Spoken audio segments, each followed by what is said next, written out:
we're now live, Chair, and just to recap those points then, that I've just read out the instructions to anyone who's watching of the fire safety regulations and the introductions, and we are okay to proceed, Chair. Sorry. Ian Dupre, our legal advisor. Area Planning Manager, Mark. Robert Carmyle, Governance Officer. Claire Philpott is here. She is somewhere, Governance Officer. And Samantha Summers is the Case Officer.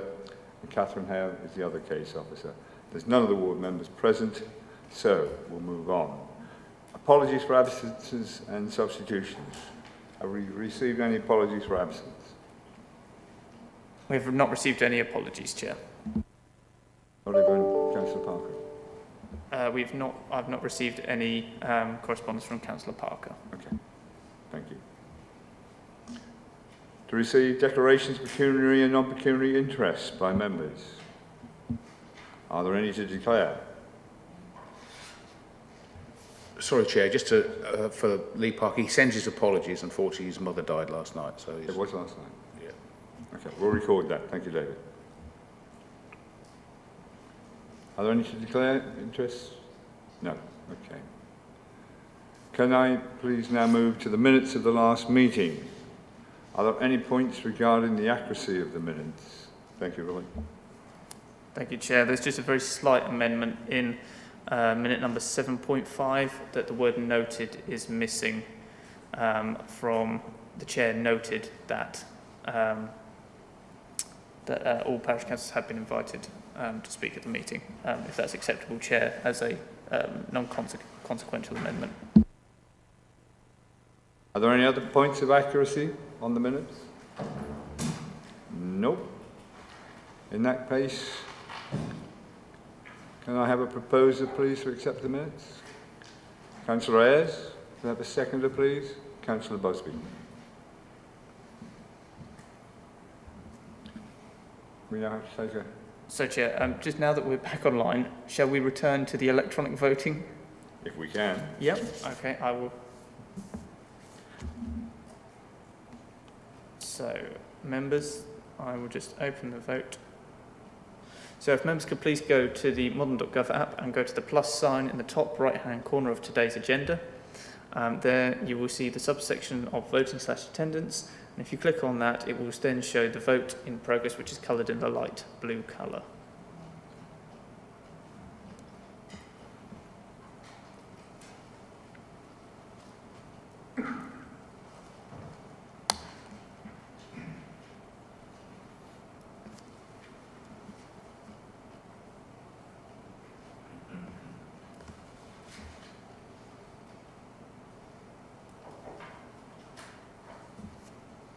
Thank you, Chair. All votes have now been received, and there's 8 votes for and 2 abstentions.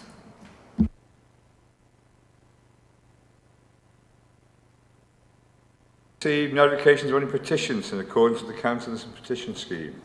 Rob? None received, Chair. Thank you. Site inspections. Are there any requests for site visits? Yes, Mark. We had the brief discussion, Chair, briefing about Councillor Hardacre's request, didn't we? Yeah. That's the only one I'm aware of. And what number is that? What timing on that? It's very early in the cycle, so I think we said we'd discuss it again at a subsequent briefing. Yep. Site visits? Okay, I'm moving on. Planning and schedule of planning applications. Land east of Constable Country Medical Centre, Health Road, East Bergholt. Over there, can I ask, before we begin, can I just clarify with Councillor Hinton that he is staying on the committee and not speaking as a ward member? I am, Mr. Chairman, and it's Heath Road, not Health Road.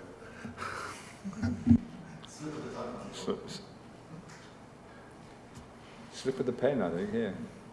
But never mind. Mind yourself. Can I ask this Case Officer Sam to introduce the item, please? Thank you. Good morning. This application seeks reserved matters for layout, access, scale, appearance and landscaping. The site is land east of the Constable Country Medical Centre off Heath Road in East Bergholt. There is an amendment to the agenda. The accommodation schedule on page 29 is incorrect. On your tabled papers, page 9 has the correct accommodation schedule. The application site is shown with the red circle. It's on land east of East Bergholt. The high school is just to the north of the site. We have the medical centre, which is adjacent to the site. And the donkey path, which is a public footpath, runs down here. You will see that this is mentioned a bit within your papers and also in the committee presentation today.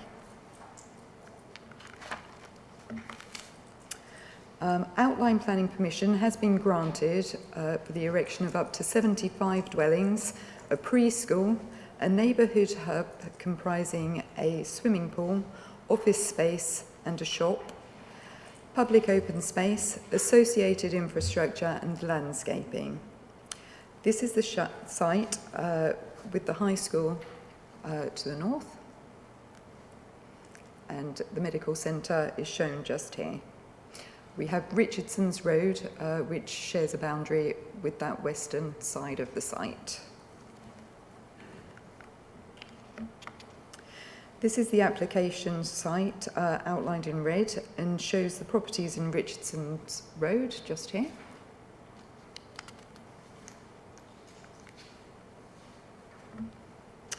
The application site is outside of the settlement boundary, which the built-up area boundary is this brown line that runs down here. The public footpaths are shown with the green dotted line. We have them here, and then the donkey path to the south of the site just here. This green colour just here is the area of outstanding natural beauty. There are no listed buildings in close proximity to the site, and the site is not within a conservation area. Looking at the site in a bit more detail, the site comprises 2 agricultural fields which are separated by a line of trees down the middle there. There is a field access just at the top here. There is existing landscaping belts along this eastern boundary and also to the south just here. There's also some landscaping around the medical centre just here as well. There's some mature trees that are along Heath Road at the frontage of the site.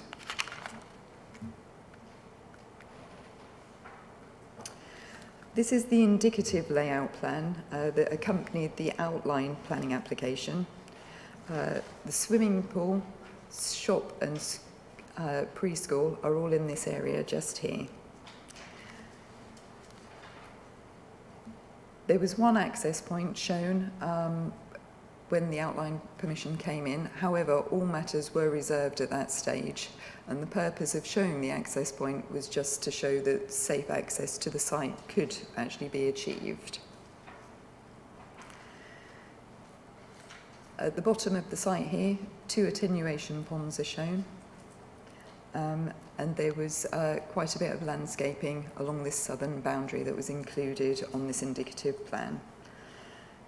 The existing trees to the south and east of the site are to be retained, and also the tree belt in the centre of the site which divides the 2 fields.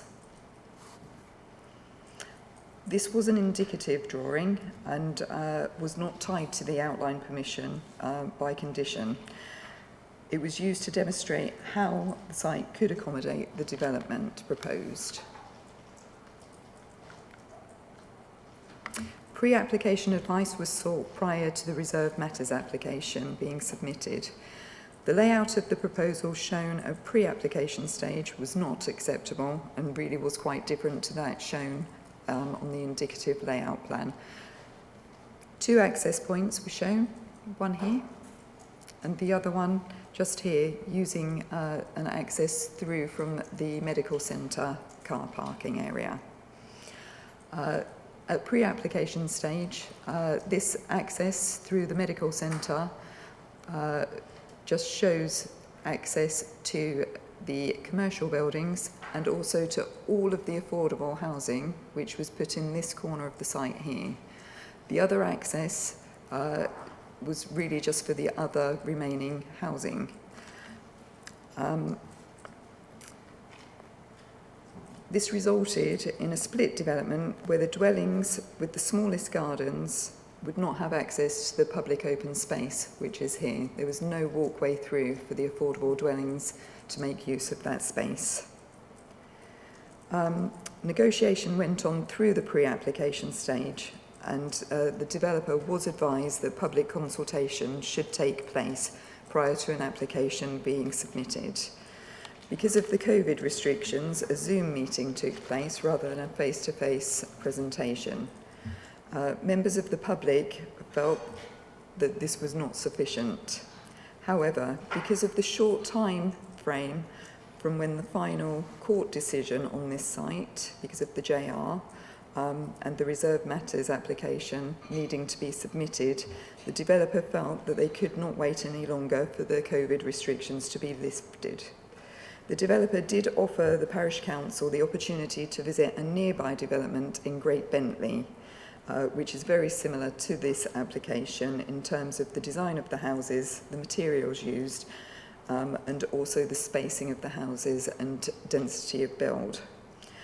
2 parish councillors and I did go out and carried out a site visit at Great Bentley. During the course of the Reserve Matters application, further negotiations have continued with the floods team, landscaping, strategic housing and planning officers. This is the layout that members are considering today. There are still 2 access points proposed. They're both from Heath Road, so we have one just here and the other one here. The first, on the western side, would allow access to the shop and swimming pool and preschool areas, which are still in this corner near the medical centre. The road has actually been linked through to all of the development now, so that all spaces within the whole site is accessible to everyone. The preschool playing fields are now more in the centre, just here, which gives some of the properties with smaller gardens more space and a nice outlook. The affordable units have been pepper potted through the development, which gives a more inclusive development. So you might not be able to see on the screen here, but there is a plan later showing that the affordable dwellings are shown in this pinky red colour.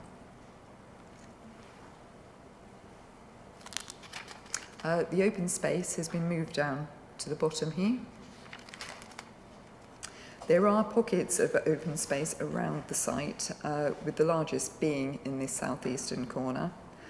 There are other pockets here, smaller pockets. There's one here, there's one near the preschool, and then we have quite a wide swathe all the way along Heath Road and all this area here. The existing trees that separate the 2 fields are to be retained, and also the trees along the eastern and southern boundaries. The dark green colour are the existing trees which are to be retained, so you can see them along here, up through here, and then this centre line just here. There's also some of the mature trees along Heath Road which are also to be retained.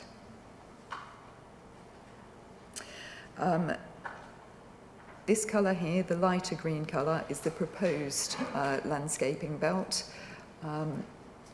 just along here and also along the boundary with Richardson's Road. The attenuation basin, there is just one now, rather than the two shown at outline stage, is just here. And we have a small substation just in the car parking area of the commercial buildings here. A 2-metre wide footpath is proposed around the eastern and southern boundaries. It starts just here and runs all the way along the field edge, so that people have access from Heath Road, and also just here is the footpath that links with the donkey track. It has been confirmed that the footpath would be finished in hoggin and would be a buff-coloured bound material which would be suitable for wheelchair users.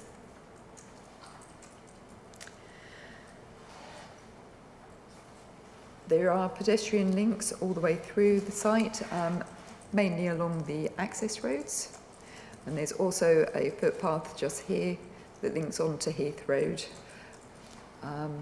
so that people can safely not use the vehicular accesses. And just opposite the school, there is a zebra crossing proposed. That was secured by the Section 106, which is attached to the Outline Planning Commission.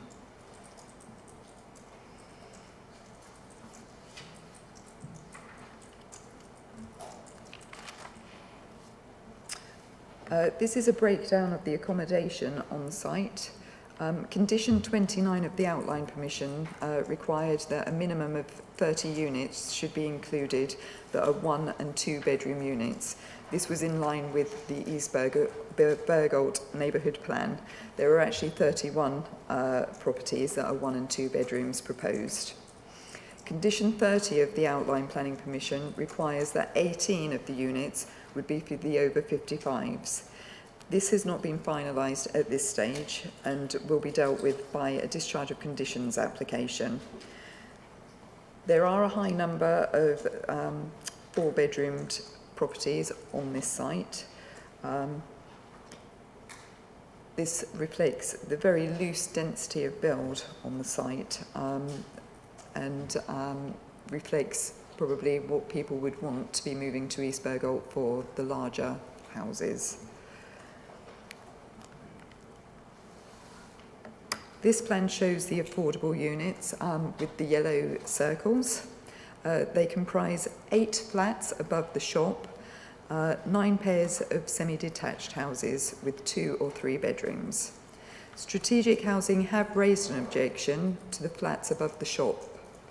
Normally, our registered providers do not want these type of properties. However, the developer has entered into discussions with a registered provider who is interested in taking on the flats. The affordable units have been pepper-potted around the development, making this a more inclusive place for future residents. This is the shop with the flats above.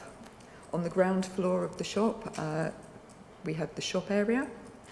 There's a work unit just here, a bin store, and also access to the flats just here with a lobby area here that would be suitable for storage of pushchairs and bicycles. On the first floor, there are 6 flats. There's 6 flats that are 1 bedroom, and 2 2-bedroom flats. These are some of the affordable units. And this is another house type for the affordable units.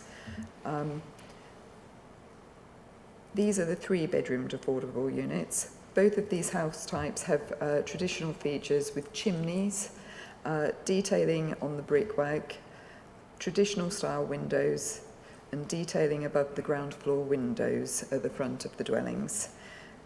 This design ties the affordable units in with the rest of the development. This is the preschool. This is a lot more contemporary in its design and has a split roof to break up the bulk of the building. The building is quite wide, and the use of windows in the split roof just here will help to light the internal spaces of the building. The preschool breaks up the space into age groups internally with a baby room, a 2 to 3 year age gap, and a 3 to 5 age in this area here. Also within the building there's a soft play area, a kitchen, staff room, meeting room and office. A covered outdoor play area to the back of the classrooms is shown here. There's also 2 playing fields to the rear of the building. This is the swimming pool. The building would hold a 15 by 8 metre swimming pool, a seating area with servery, changing rooms and plant room. There has been some concerns raised from villagers about the design of the commercial buildings. However, these are located in an area close to the medical centre and to the high school, which are also buildings with a design that is functional for their use. 5 bungalows are proposed on the site. The blue circles show those bungalows. The 3 bungalows on the western boundary, on this side here, have been negotiated following concerns from a neighbour in Richardson's Road about overlooking of his garden. This is the design of the bungalow. The design is considered to be acceptable and shares many of the features that the affordable units have and also the market housing. So we have the chimneys and also some detailing on that front elevation with the traditional style windows. Moving on to the market houses, at the entrance to the site, the residential part of the site, so access to, there is a terrace row of 5 dwellings. Again, these have shared detailing with the other house types. The terrace row houses are 2-bedroom units. This is house type 3, which is a 3-bedroom detached dwelling. House type 5, which is a pair of semi-detached dwellings. These dwellings have 3 bedrooms. House type 6, which is a detached dwelling with attached double garage. House type 6 is a 4-bedroom dwelling. House type 7, another detached house with attached double garage. House type 7 is also a 4-bedroom dwelling. House type 8 is a detached 2-storey dwelling. This one also has 4 bedrooms. And finally, house type 10, which is a detached dwelling. As you can see, the development would have a character of its own that harmonises together through design and the materials used. All of the dwellings would be finished in brick. There's a mixture proposed of buff, red and a multi-red blend. The roof tiles proposed are artificial slate, pan tiles and plain tiles. Some of the materials are not considered to be acceptable for the East Bergholt location. This is an edge of village location and is sensitive in landscape terms because of the AOMB. A condition to agree suitable materials is recommended. Real slate and clay roof tiles are required, as these will be the materials that will be seen at a distance until the trees grow up along the boundaries.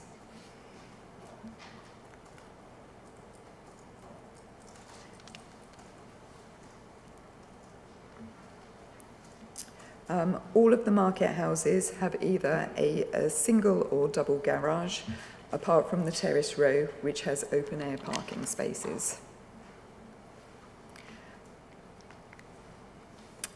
This is the landscaping plan. The green dots are the proposed trees. There are lots of trees around the commercial part of the development. This helps to break up the larger buildings, but also helps to break up the hard surfacing of the car parking areas. All boundaries on the site will have a green screen, which is excellent in terms of landscape impact, but also for ecology. Moving on to some photographs. This is Heath Road, heading from the direction of Brantham into the village. The trees that are shown just here are that existing triangular shaped landscaping belt that are to be retained on that eastern boundary. Again, just showing you this wide band of existing trees that are to be retained. This is the tree belt just here, looking into the site. This is the eastern field. You can just probably make out that central row of trees dividing the two fields that are to be retained. And just behind those, you may be able to make out the houses in Richardson's Road and also the medical centre, which you can just see the white render on there. All of this landscaping along here and to the bottom of the site is to be retained. This is the existing field access, just here, and that is roughly where the new entrance to the site will be. This shows the existing line of trees to be retained in the centre of the site.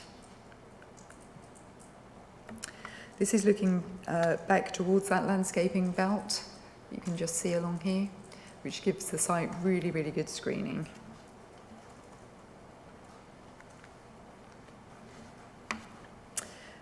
This is the western field just here. You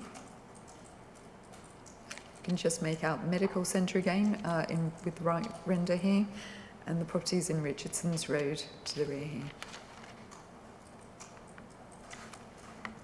Looking through to the western field, there are far-reaching views across the fields and landscape, and this is why that wide landscaping belt along the southern boundary is so important to continue along right to the end of that field.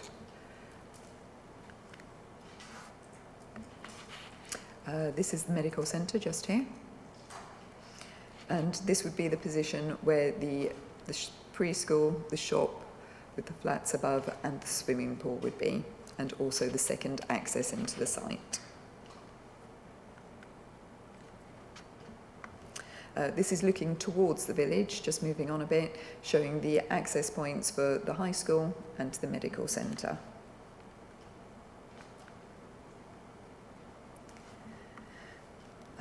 This is the medical centre just here. The commercial properties would be adjacent to this building, and as you can see, it's quite an ordinary looking building that serves its purpose as a medical centre. These are some of the properties in Richardson's Road that will share a boundary with the site. Some of the affordable units and the bungalows would be behind the rear gardens of these properties here. The properties in Richardson's Road that share a boundary with the application site are a mix of 1.5-storey and 2-storey dwellings along this side here.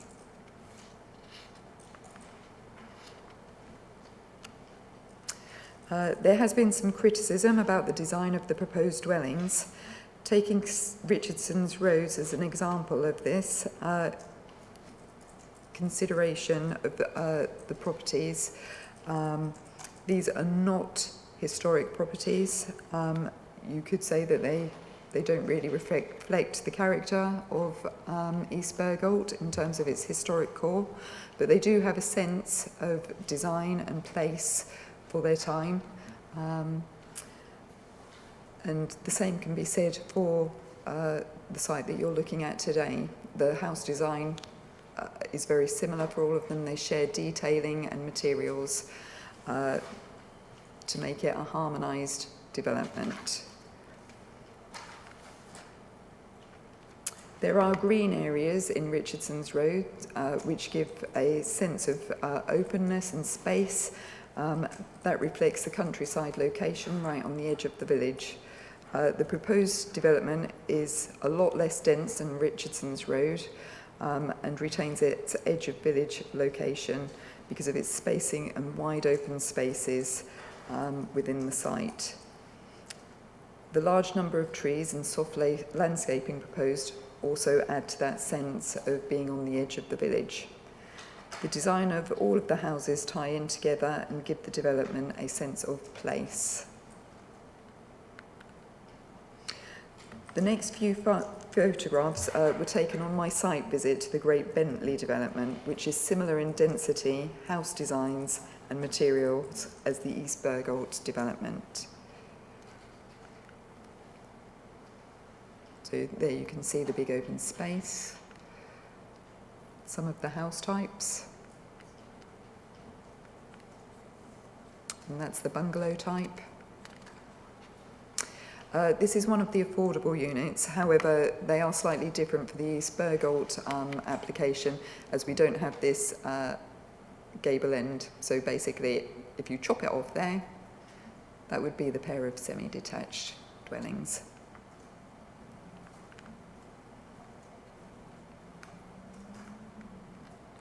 And the attenuation pond, just showing how that's used as part of the green open space.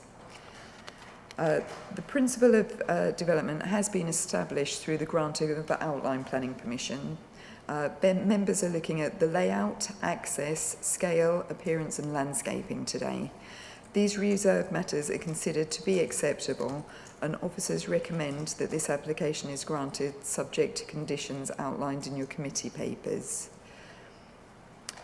Also, a deed of variation is required for the section 106, which needs to be signed before we can release the application, as there is a slight change in the housing mix for the affordable dwellings, as required by strategic housing.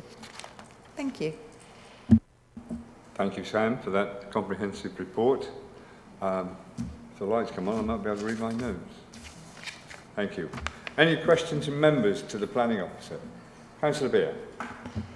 Thank you, Mr. Chairman. Oh, I'll take this off, can't I? Thank you, Mr. Chairman. Samantha, you picked up a bit of my clarification point on slide 54, 55, I think. But Great Bentley, you said that you were invited. I couldn't really hear, to be honest, but was that you as officers, or was this the local parish council and local members, or were we as a planning committee invited to go along and look at these? That was the first part.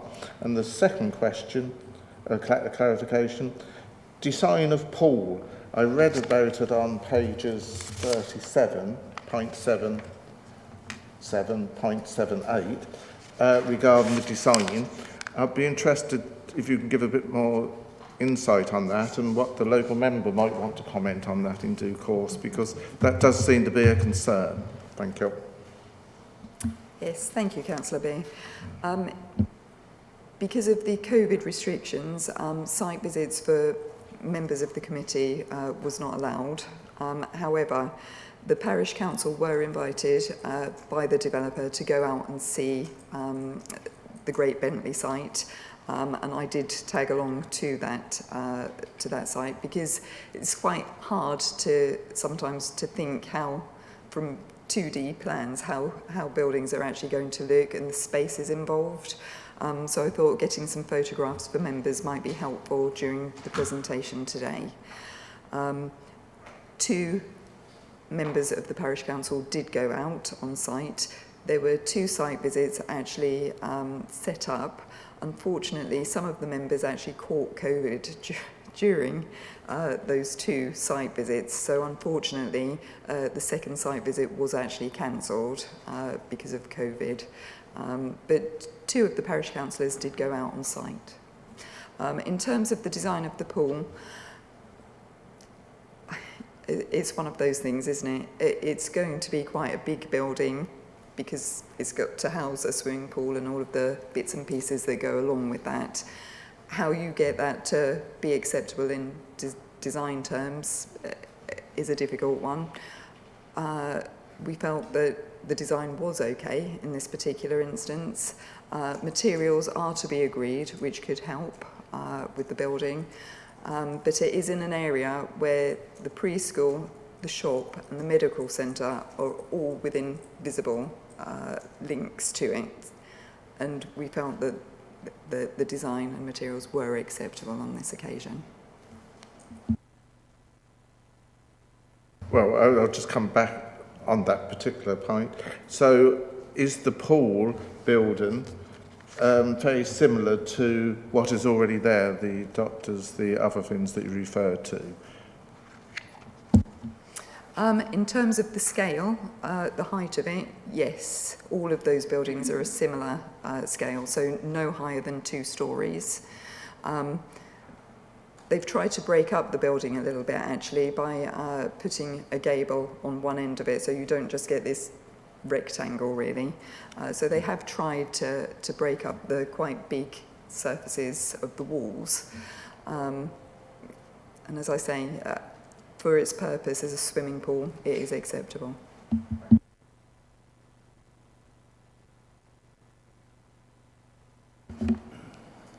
Thank you, Chairman. Hello, Sam. On page 19, the document refers to key worker properties. Are they within that affordable housing allocation? And how would they be? Would they just be? It's referred to the East Bergholt Academy. Would it only be for academy staff, or would it be, you know, adjacent medical staff, or how would that operate? Yeah, so during the outline permission, the key workers were agreed, the houses for the key workers. They were actually requested by the academy. They are in the section 106.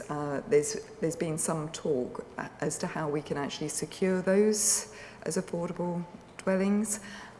So strategic housing and the high school have been having talks, and key workers would have to register on the affordable housing list in order to gain one of those spaces. So all of that work has been going on in the background. So, but in terms of key workers of medical centre staff, I don't think it's necessarily for those. It is just for the academy staff, is my understanding of that. Councillor Hinton.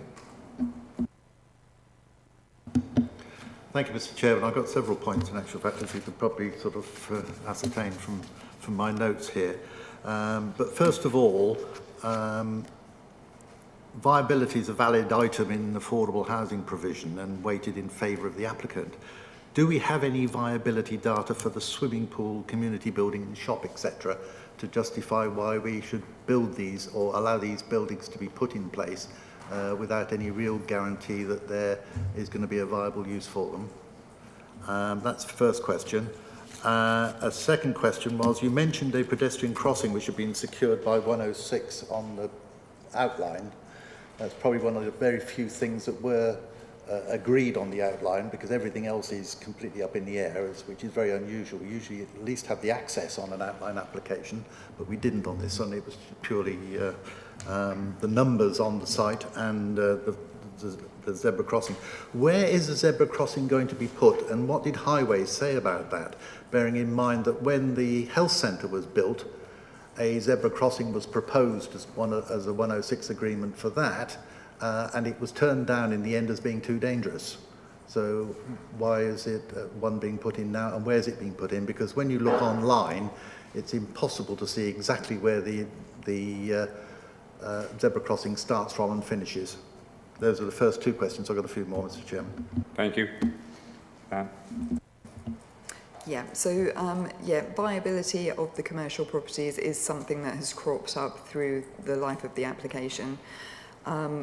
My understanding is that those facilities were something that the village wanted when the outline permission, when they sounded out for the land before they put in the outline permission.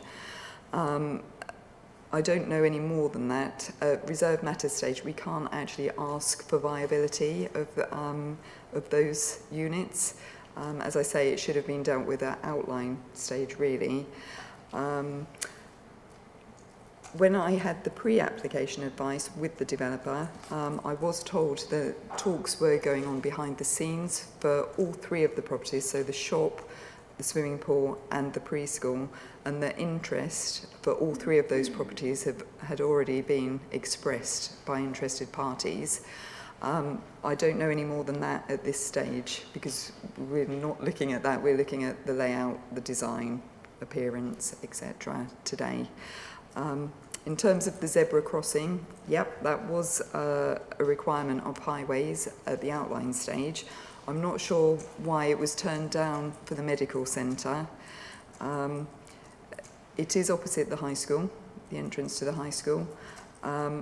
Whether highways felt that there is a really big problem with East Bergholt on Heathrow during school drop-off and pick-up times. So whether highways are anticipating that parents are going to be using the car parking areas of those commercial buildings to drop their children off so that their children can walk across the zebra crossing to the other side of the school rather than blocking the road, I'm not too sure. I did ask for a highways engineer to be here today, but unfortunately, because of COVID restrictions, there isn't anyone available. Thank you, Mr. Chairman. Just to come back on that point, the indicated drawings that were brought to my attention as far as the zebra crossing were concerned were that it would start somewhere in front of the health centre and would finish on the verge in the middle of the entranceways and exit points for the school. There are 3 entrance and exit points all close together there, and the zebra crossing would finish in the middle of them. So effectively you'd be dumping children in the middle of the traffic, a bit like putting a zebra crossing to a roundabout in the middle of a busy junction and then saying you make your own way from there. Thank you, Councillor Hinton. You've made your point. Sorry? You've made your point on that one. This is clarification from the officer, please. Right. And, well, to move on then, so highways didn't have anything to say about the fact that there were now going to be 3 access points on the south side of the B1070 and 4 on the north side, all with multiple traffic uses, not just domestic properties, in an extremely congested area. So they didn't consider that would be a highways issue? Clearly, they did consider the highway safety implications. You're correct with the zebra crossing. It does go in front of the medical centre into what is effectively an island on the in and out of the high school. How the high school deal with that from that point will be up to the high school. It doesn't actually impact on the highway, which I know it sounds like a get out, but that is how it is, I'm afraid. They would have considered all of the access points and whether they felt that there would be a conflict with highway safety. They didn't raise any objection to this scheme. The next one, Mr. Chairman, if I may just move on. As this is a reserve matters and the initial outline permission didn't cover it at all, have we got any detail on its compliance with CS11 and CB1, EB1, in terms of housing need, given the cumulative effect of all the applications in the immediate area? All of that would have been dealt with under the principle of development for the outline planning permission. So CS11 will have been looked at during that stage to see whether the development was acceptable or not, and it was found that it was acceptable. And EB1, bearing in mind that the East Bergholt neighbourhood plan, which we've adopted and accepted, shows, I think, 81 properties over 10 years, and here we're talking about 75. As I say, all of that was dealt with at the outline stage. Today we're just looking at the layout, the scale, the landscaping, access points and appearance. Moving on, if I may, Mr. Chairman. Page 20, 21, 22 mentions eco-diversity, provision of rainwater catchment, etc., and solar panels. are rainwater catchments and solar panels for individual properties to encourage recycling included? And have Anglian Water made any comments about the portable water supply to the area, and bearing in mind that our own strategic development plan says that the whole of Babergh and Mid Suffolk is under pressure as far as drinking water is concerned, and the pressure in the village at the moment is extremely poor, which means that half the time your electric shower doesn't work. And here we are talking about an increased reliance on that. Yes, I believe there is a condition in the outline permission. I'll just get it. And I think it is for a sustainability plan to be agreed. Let's just see. Sorry, there's quite a few conditions on the outline, so I'll just go through it and just see what I can find.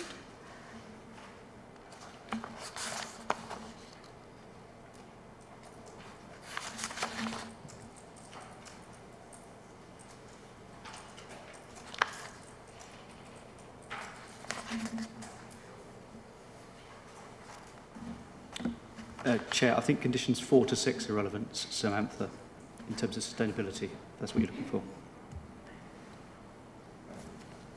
Yeah, that's correct. So thank you for that, Mark. Yeah, condition 4 is for an energy strategy to be agreed. And also condition 5 is for a build for life assessment for each of the dwellings. Both of those are prior to commencement conditions that will need to be discharged. So presumably that former part would cover the fact that they'd have to install air source heat pumps rather than gas boilers. At this stage, we don't have a policy that, to refuse gas boilers, but yes, for any of the energy reduction in energy usage, that would be included in condition 4. Thank you, Mr. Chairman. Just to move on page 26 of the report, I got a little bit confused because Babergh Mid Suffolk District Council's Environmental Protection Air Quality, it talks about air quality around Capel. Well, this is East Bergholt, not Capel. What's the air quality like around East Bergholt, bearing in mind that there is a measuring device on the Four Sisters junction on the A12, which is obviously closer to East Bergholt than it is to Capel?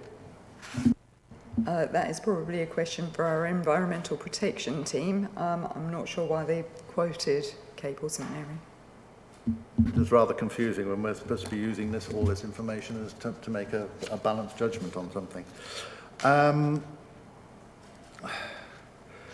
Page 34, it talks on the internal roads about what is meant about dead ends, because it is a dead end. It doesn't go out the other end. It's not a complete loop. It must be a dead end, but it talks about the exact wording. I'll just pull up. Says internal roads to the site end with houses and therefore do not provide opportunities of dead ends that are not overlooked, and there is a potential for crime to take place. Well, they are dead ends because yeah, so unless you're going to drive through the middle of a house, yeah, so you're not going anywhere. Some dead ends. So yes, you're probably They're all correct. dead ends. Yeah, you're correct. They don't carry on. However, there's houses at the end of at the end of the roads, so that the end of the roads are overlooked for vigilance purposes. Some dead ends previously you will have found end in shared garaging blocks and that type of thing, where crime could take place. However, this isn't the case with this development because we have houses all around the roads. There's nowhere for people to gather and do anything untowards without them being seen, is what I meant by that paragraph. And next on my list here, page 39, there's no mention of opening hours for the shop, swimming pool, preschool, etc. Bearing in mind that we already have 3 preschools in East Bergholt, having a 4th one, what's it aimed to do? Sort of provide accommodation for children who are whose parents are on night shift or something? I think it's probably unlikely, but it's a fair point. And certainly if members were minded to grant this permission, we could add a condition for opening hours if they felt that that was necessary. And lastly, I hope it will be lastly, Mr. Chairman, unless something else pops up. All right. The clinical, page 16, the clinical commissioning group talk about physical premises, not staff to work them. The Constable Country Medical Practice currently has a patient population of over 12,000. I know that because I did an FOI to them, which cost me 25 quid, but I found out how many patients they got on their books. So they've got over 12,000 patients on their books. At the moment, they have 5 GPs for 25,000 patients. It's talks in here about there is not sufficient capacity at the surgery to accommodate this development as well. But building another room is not actually going to help in seeing a GP.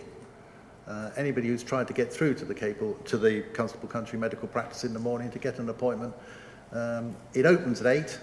If you get your call through smack on 8 o'clock, you're usually 10th or 11th in the queue. And it takes a long time to go down. So John, it's very difficult to get through. Can we please have a point to the...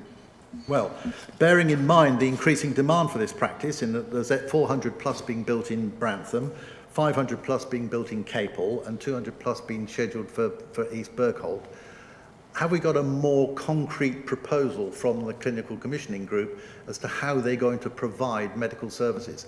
Otherwise, the existing infrastructure is not going to cope, and the existing residents are just going to have a worse and worse lifestyle purely so that somebody else can have a nice new house.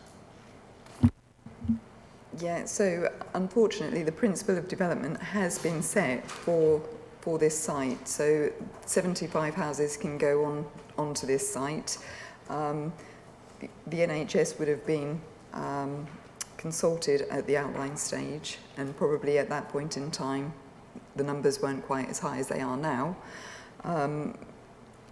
It doesn't really relate to this application that you're dealing with today. I know it is an ongoing problem, and your comments are noted. Well, the MPPF does say that we should be looking at planning applications on a cumulative basis, not just on a one-off basis, so it's valid from that point of view.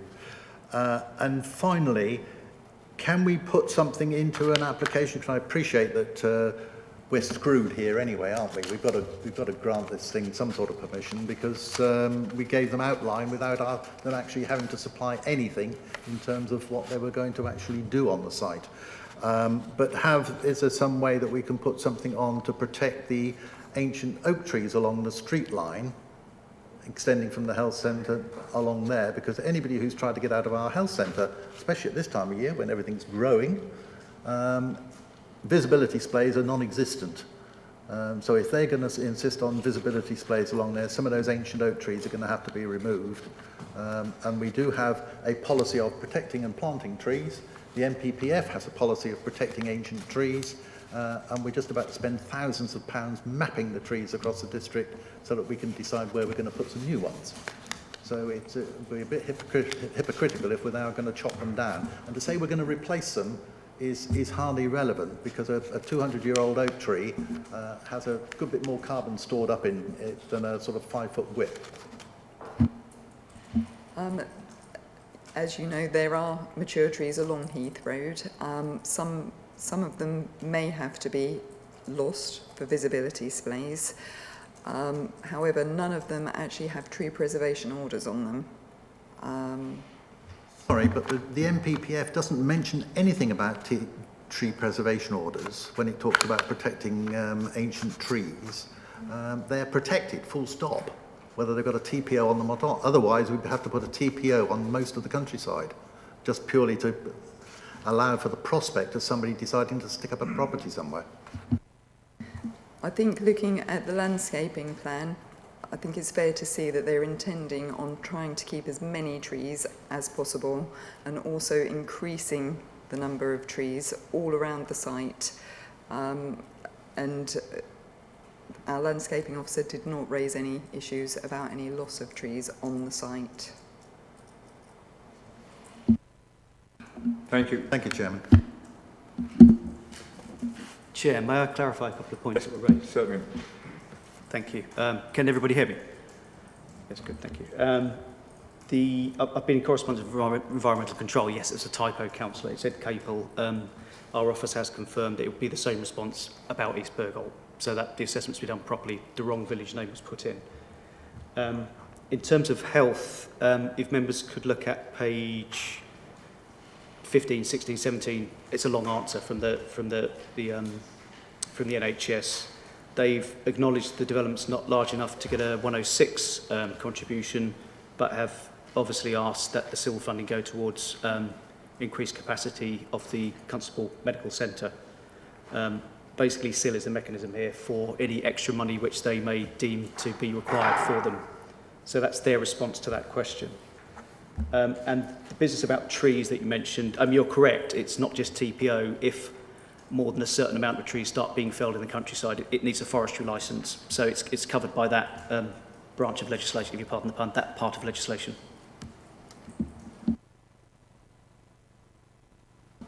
Thank you. Thank you, Mr. Russell. Councillor McLaren, you'd like a point of clarification? Yes, thank you, Chair.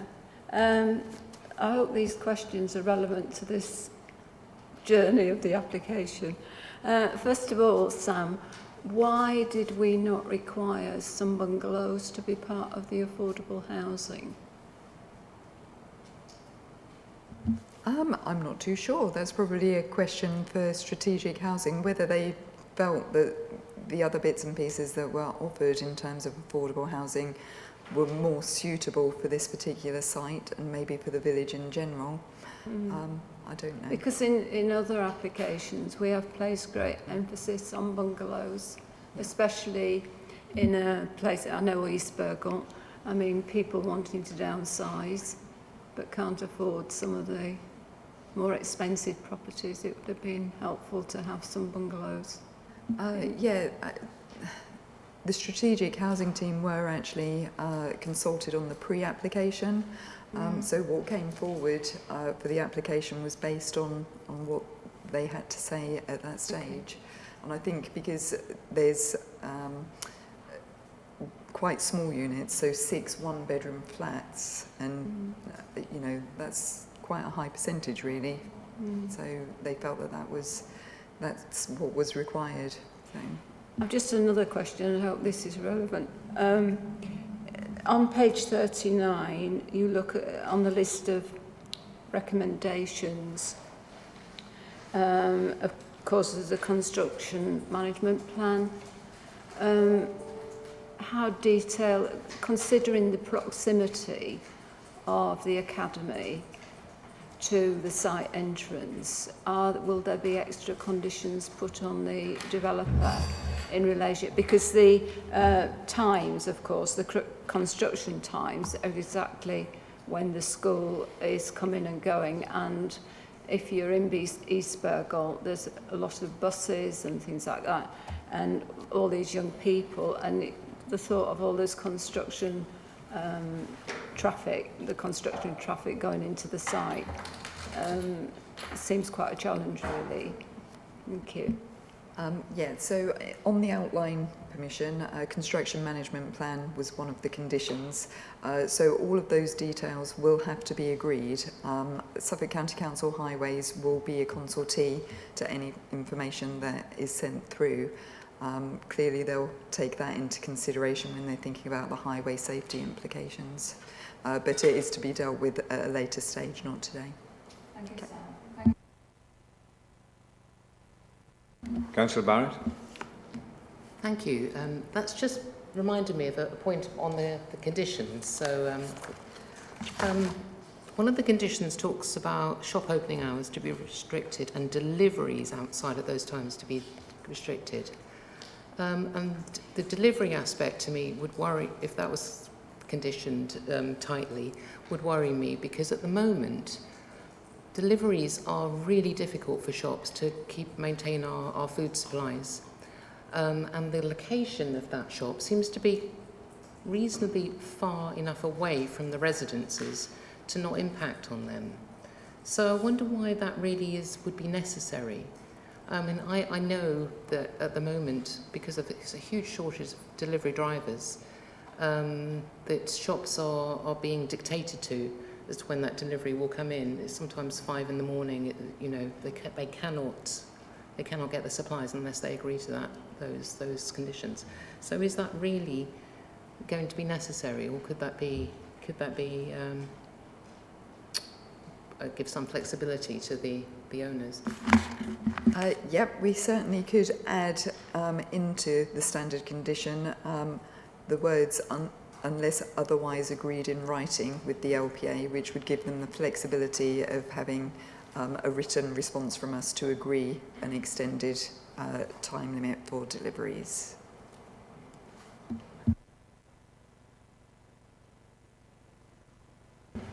Yeah, yes.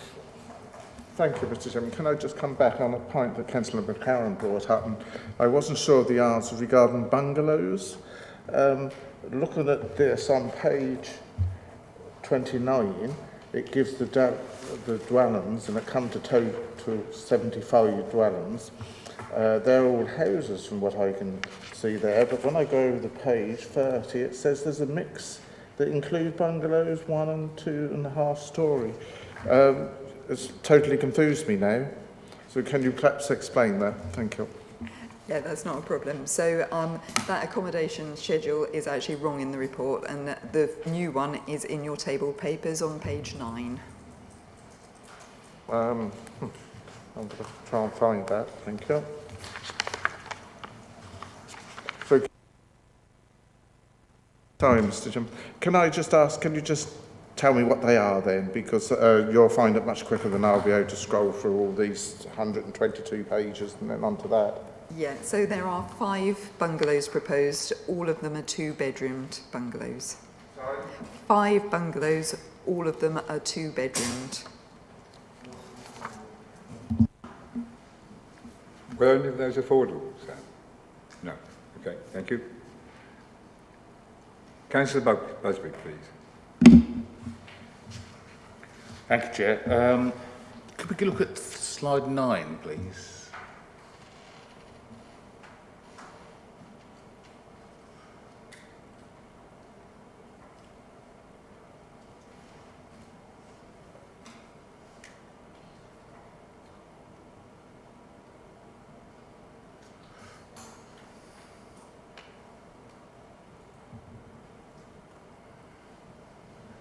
It's all right, it gives us a second opportunity to see the presentation again, you see.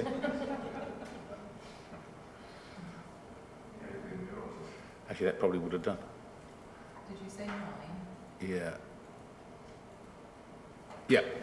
Okay, so on the eastern half, at the top, there appears to be a road that coming down from the curve that seems to go nowhere and has nothing at the end of it.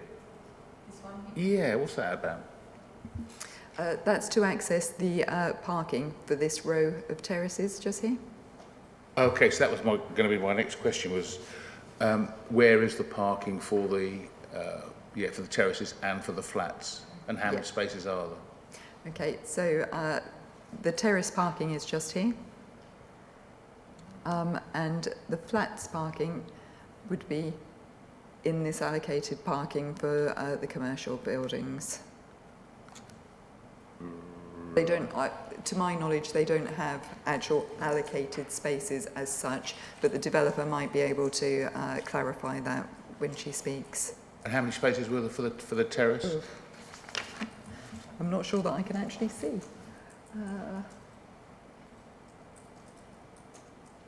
Well, there's quite... On this plan, I can't actually see, I'm afraid. It might just take me a minute to get the plans up. Okay. Can I suggest, Councillor Busby, you ask that of the applicant? I could well do. Thank you. Thank you, Chair. Applicant, look forward to a question.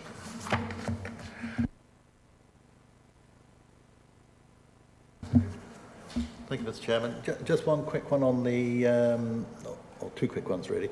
First one on the conditions, bullet point 8 of the conditions on page 39 of our written report that was sent out to us. Shop opening hours to be restricted to 800 hours to 2000 hours Monday. So it's only going to open one day a week. Sorry, that is clearly a mistake. It should be Monday to Fridays. The other point is at one point, just find it within my copious bits and pieces here, there is, page 23, question 8 on my list here. There's a barrier on the proposed barrier on the car park entrance.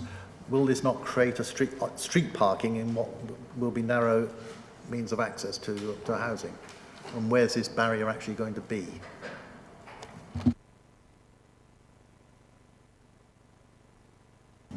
I think the barrier refers to the playing fields for the preschool, which is between two of the affordable units. And that access is to gain access for grass cutting, I assume. But again, consider whether a condition requiring access to the car park to be restricted by means of a barrier outside of opening hours might be appropriate.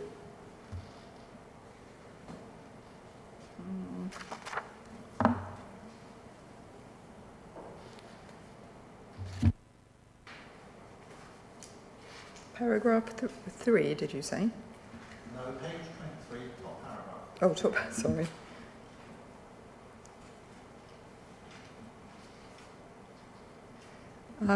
Yep. I didn't feel that it was necessary to have a barrier for the car park, especially being the flats are in that location. I thought it would be a bit complicated to sort out. Thank you. Any more? Councillor Beer, you wanted one more. Yes, thank you.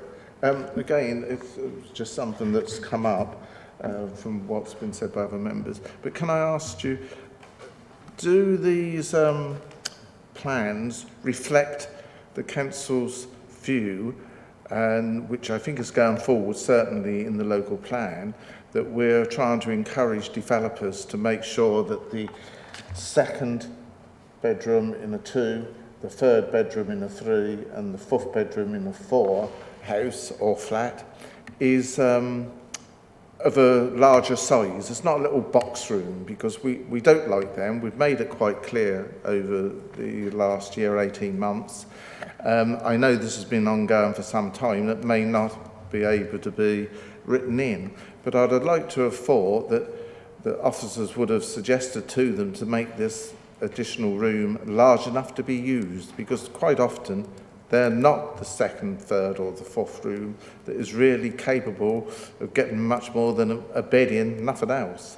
So I'll put it to the applicants, but I'd like to know whether it's something that we are pursuing going forward, but we may not have been able to on this occasion. But can you just clarify that for me, please? Thank you. Mark might be able to answer that better than I can, actually. All I would say, Councillor, is that obviously there are national space standards which this application complies with. And I hear what you're saying, but in terms of reasons for turning it away because one of the bedrooms is a bit smaller than we'd like, I think it's not something we could probably fight at appeal. But what you're saying is going forward, it's something that you'd like to have discussed more, and we sympathise with what you're saying. I accept what you're saying, and I take your point that we are where we are with this one, but I do think we do need to be stronger and firmer to say that it complies with the space criteria. We all know that is not adequate, and we should be really pushing for this to be made more adequate. So it's just a point that we can't hide behind something that we feel is not acceptable and not really right going forward. Thank you. Councillor McLaren, you have one more? I have. Sorry, Joe. Sam, when we looked at the preschool plan, at the rear of the preschool, there was a protective play area. But when we're talking about the playing field, what do we see as the protection in the playing field for those small children? In terms of fencing or? Well, I'm just asking the question because the playing, you know, I mean, small children, if there's a lot of them, are going to running all over the place. There's got to be some protective measure put in place for the playing field. I accept the one at the rear is already in place. Thank you. Yeah. So I assume that it will be fenced. At this stage, we don't have someone that has agreed to take on the preschool, so I'm assuming that Ofsted will have certain requirements for safety of children, and that will be agreed at a later date. The developer might be able to explain what fencing is actually proposed at the moment. Certainly there's trees and hedgerows around there in terms of giving it some screening from the houses that back onto it. But as I say, it will probably come at a later stage once they have a provider in place to take that building on. Thank you, Sam. Thank you, Chair. Thank you, Samantha. Right, moving on.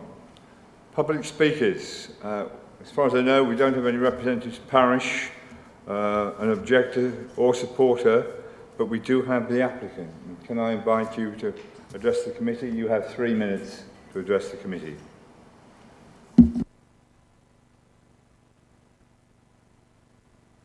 Sorry, how do I switch on? Oh, thank you. My name is Emma Walker and I'm from Phase 2 Planning and Development, representing Hills Building Group, the applicant for this Reserve Matters submission.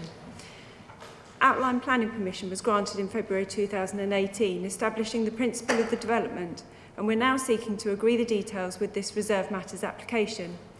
Inevitably, detailed design of the site has led to changes from the illustrative master plan submitted with the outline application. However, the scheme still provides a similar mix of housing with the same policy-compliant level of affordable housing, coupled with the same non-residential uses, a local shop, a work hub, a swimming pool, a preschool and public open space. We have worked closely with the planning officer at both pre-application stage and also during the course of the application. A virtual consultation event was held with the parish council and local residents, and the parish council were invited to visit some of the Hills' recent developments. The application proposals have evolved significantly in response to comments received from the planning officer, statutory consultees and local residents. These changes have included the provision of a road link within the site so that the whole site is permeable, avoiding any sense of segregation, decreased density and height of the dwellings backing onto the existing properties on Richardson Road to the west to reduce the impact on neighbours, pepper potting of the affordable housing units, changes to the design of some of the dwellings, reorientation of dwellings to provide surveillance of the attenuation basin and open space, enhanced landscape buffers around the site with car parking for the commercial elements of the proposal set further back within the site and replaced by planting, softening the appearance of the development from Heath Road. Increased landscaping provision within the site, including opportunities for street trees and landscaping around the commercial hub. Amendments to highways design details in response to comments made by Suffolk County Council Highways, and a woodland management plan has been prepared to ensure that the areas of woodland can be appropriately enhanced and managed. Hills Building Group have a strong commitment towards good placemaking and high quality design, resulting in a scheme which can successfully complement the existing village, providing new private and affordable housing coupled with facilities for local people. To summarise, this Reserve Matters submission provides the details pursuant to the outlined consent in a well-designed and sensitive manner. The scheme proposes local facilities and a good mix of housing, both in terms of tenures, but also house types and sizes, which will make a positive contribution towards the housing needs of the district. I hope that members follow the recommendations of their officers and approve this planning application. Thank you. Thank you. Can you just hold on for some questions? I believe you want to start, Councillor Busby, with a question for the applicant. It's hardly the most riveting question, but The car parking spaces, can you remind us how many there are around the terrace? Yes. So there's 2 spaces for each of those dwellings on that terrace. There's also some visitor parking in that location. Did you want me just to expand also in relation to the car parking around the commercial area? Well, only if it's different from what the officer said. That No. So I think there was just the query about whether the flats above the shop would have dedicated spaces, and it hasn't been proposed in that way. It's been proposed that there's 67 shared spaces in that area that can be used for the commercial and for the residential. Okay, and could you just, the swimming pool, is that general public use, or is it just for the preschool, or how's it working, and why would it not be open greater hours than we suggested? My understanding in terms of the swimming pool is that the Hills have had discussions with a couple of potential end users, but nothing's been finalised yet. Obviously, we're at this stage where we don't have the reserve matters as yet. So there have been initial discussions, but that it would be for public use as well as potentially for the school. Councillor Beer? Thank you, Mr. Chairman. I've got 3 questions. One, 5 bungalows are better than none, but I'm disappointed that you didn't have a few more. Secondly, could you comment on the size of the extra rooms, say, in each of the properties? Because, as you heard me say earlier, they are not usually large enough to do much with. But I accept that you're most likely doing it to the space that is laid out that you have to follow. But I'd just put it to you that, you know, we are looking for better than that in future, even if it's not there at this moment. If we were minded to approve this, when are you likely to start? And it was commented, and I can't remember which member asked the question, Mr. Chairman, about the viability, but I think the answer given by the officer was that there was interested parties.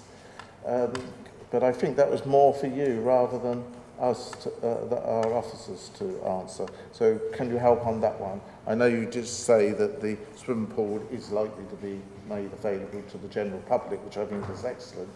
But can you just answer those 3? Thank you. Thank you, Mr. Chairman. So just in terms of your point about the bungalows, we have provided 5. I actually think that's quite a good proportion, you know, given the overall size of this scheme.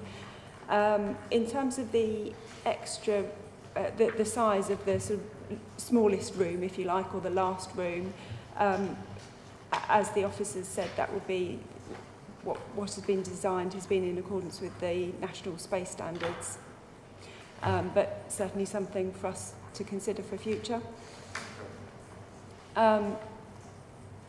In terms of start on site, obviously there are still conditions to be discharged, but my understanding is that Hills are keen to, you know, get going on this site. So as soon as they're in a position to do that and the appropriate conditions are discharged, that's what they will be doing. And then in terms of the interested parties for the commercial uses, there have been some discussions with interested parties in relation to all of the commercial elements. Obviously at this stage those discussions have only progressed so far because it's difficult to progress that any further without the reserve matters in place. However, that, you know, that those discussions have been ongoing and will progress further in due course. Councillor Owen. Hiya. I want to get back to the parking, really, where the shop is. Yeah. In the car park, will they have to pay for the car park? or is it going to be a free car park? Because obviously with the flats, having to park there all the time, that's one thing. And no gardens for the flats, nowhere to hang their washing, things like that. I know that's something to... Yeah. Sorry. So in terms of the car parking, my understanding is that no, it would, they wouldn't be looking to make that a paid car park. So that would just be available for people to use. In terms of gardens for the flats, it's not uncommon that where you have flats, they would have shared amenity space, so that's provided adjacent to that building. So the owners of the flats wouldn't have their own private amenity space, they would have a communal shared space, which is typical provision for flats.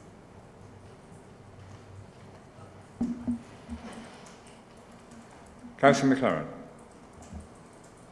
Thank you, Chair. Good morning.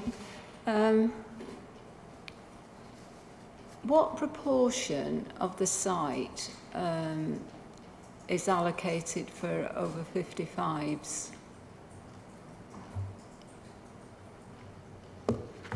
Thank you. I do have that detail here, actually. So the condition on the outline permission required that not less than 18 dwellings are for the over 55s.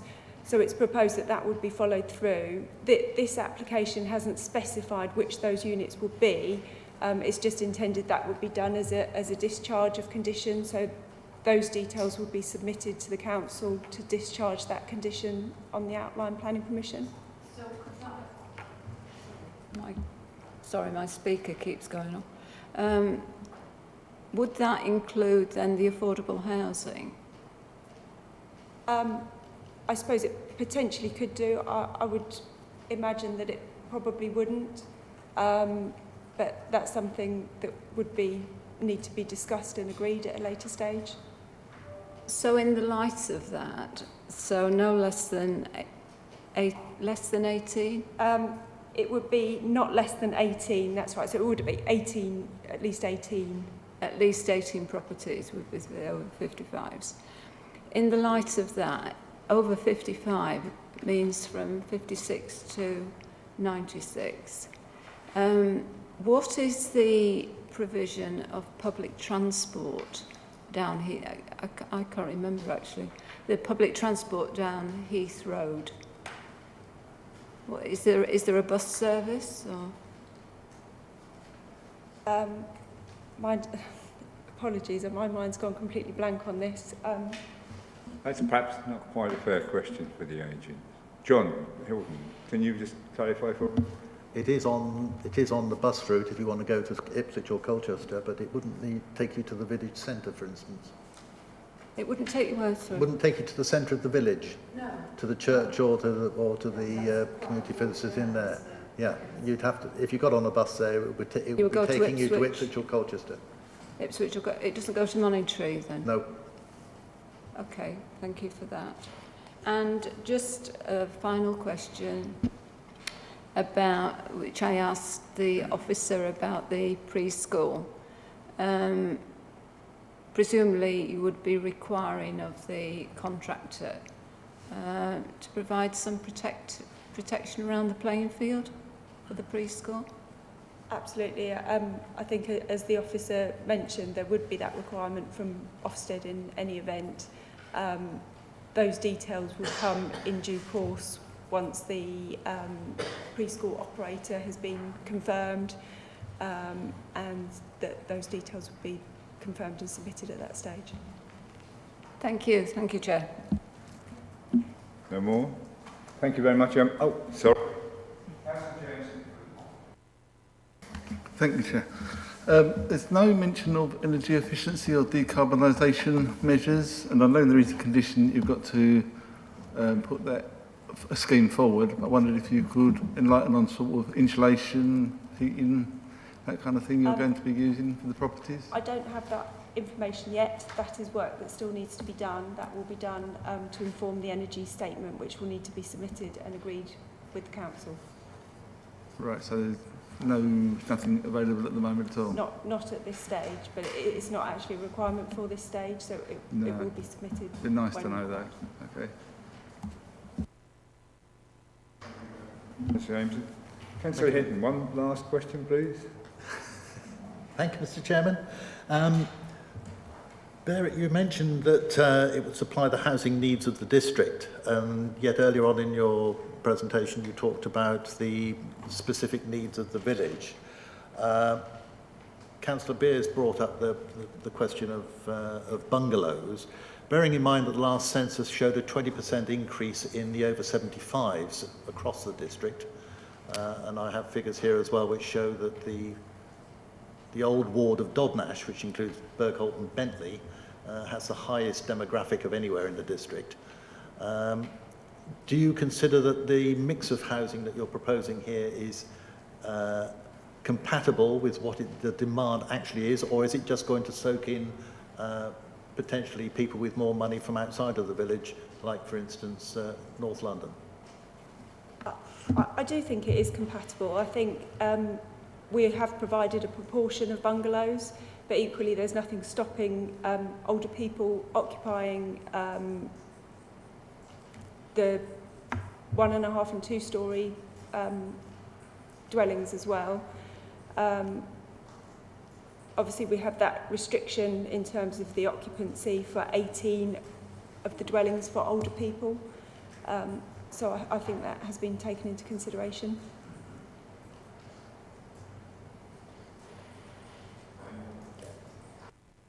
Councillor Barrett, one final question, please. Thank you. Shift that. Hello. Excuse me. Can you tell us about any arrangements that will be in place to avoid residents parking on the grass areas? Because there is quite a lot of public grass areas, and if people want to park very close to their houses, they often park in the nearest grassy patch. I think in terms of the parking that's been provided, there is a good level of parking on site.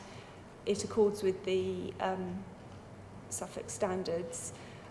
So there's parking, there's visitor parking, there's a good level of parking around the commercial area as well. Obviously where it's seen to be necessary, then measures to prevent people from parking on grassed areas could be put in place. I guess that's real detail that would need to be looked at in due course. Yes, I mean sometimes the sort of wooden bollards are needed to prevent people taking that option, aren't they? Is that something you'd be considering? It's something that we will consider. Thank you. That all? Thank you very much.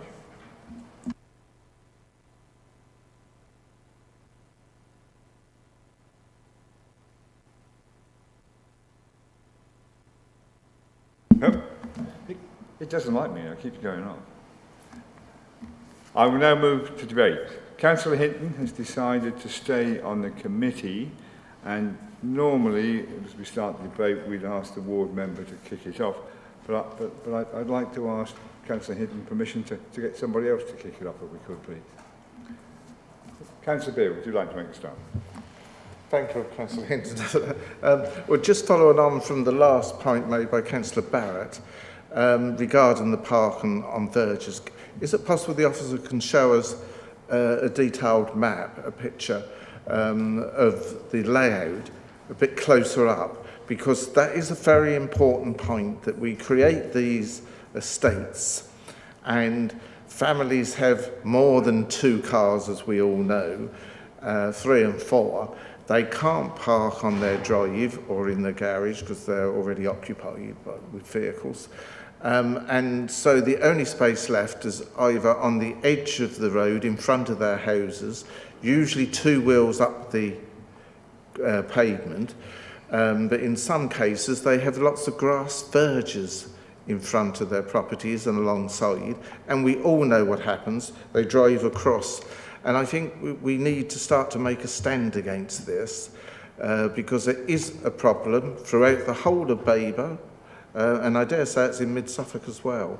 that we need to bring it to the attention of developers to try and solve that problem. And because we're just going to add to it, and I think it's most likely too late to add in anything new here, but I would like a close-up detail, because I think we would have lots of problems with this.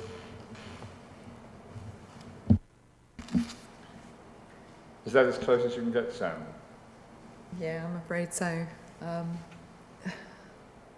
So all of the market houses have garages and driveways. The affordable housing has outdoor parking spaces. I think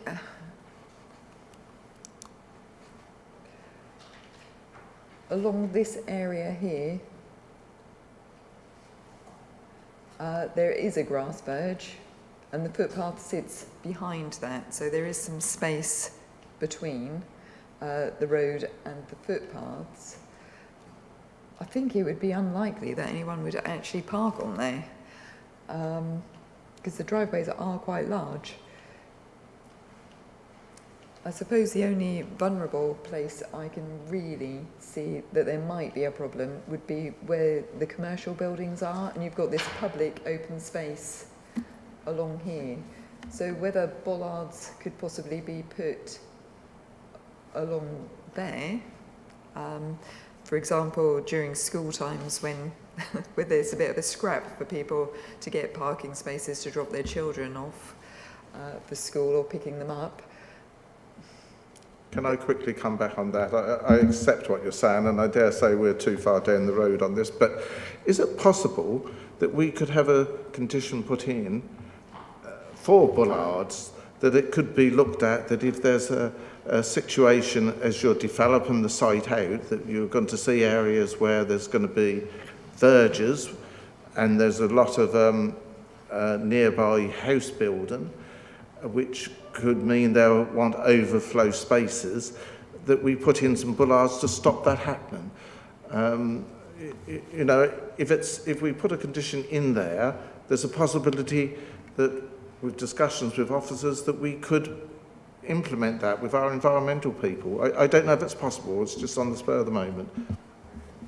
Thanks, Councillor. Yeah, I mean, that's perfectly possible. We've got the landscaping as a reserve matter submitted here, I think, is that right? If those drawings don't show the things you're asking for, then I think the simplest thing is to put another condition on saying, notwithstanding the details of, the applicant shall submit details of stakes, bollards, whatever, to prevent parking on the verge. Perfectly reasonable. Thank you. If I could just come back down, Mr. Chairman, I think that would certainly be a worthwhile exercise, and I'm not just being difficult to this particular application. I think a stand has to start to be made, and I think this would be sensible if we can have that in and perhaps work with it and see how it pans out. It could be beneficial to everybody. Thank you. I'd like to propose that if we're at due course, that if we're going forward with that a application to approve this, that I can bring this condition forward at that point. Thank you. Mark, no problem with that?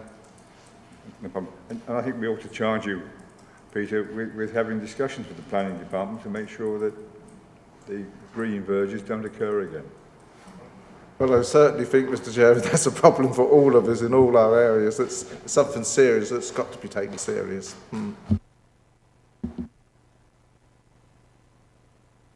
Councillor Ayres. Thank you, Chair.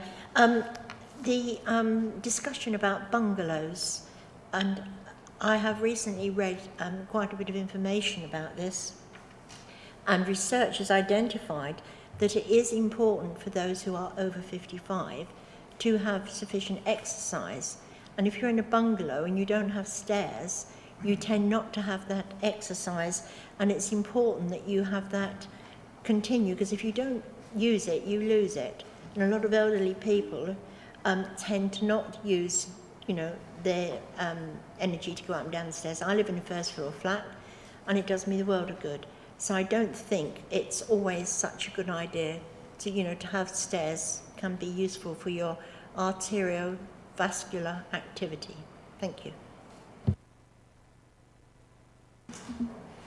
Mr. Chairman, I think bungalows for older people. Yes, exercise. I wish I lived in a bungalow. Unfortunately, I can't get one in Great Cornard. And I certainly walk up and down my stairs and they give me exercise. But if you've got a bungalow, you can walk around the garden, you can walk in and out rooms. It's absolutely ridiculous. Sorry, Mr. Chairman. Thank you. I think let's try and keep the debate relevant to the... Yeah. Councillor Barrett, you want to make... Thank you. I just want to go back to the previous thing about the parking bays.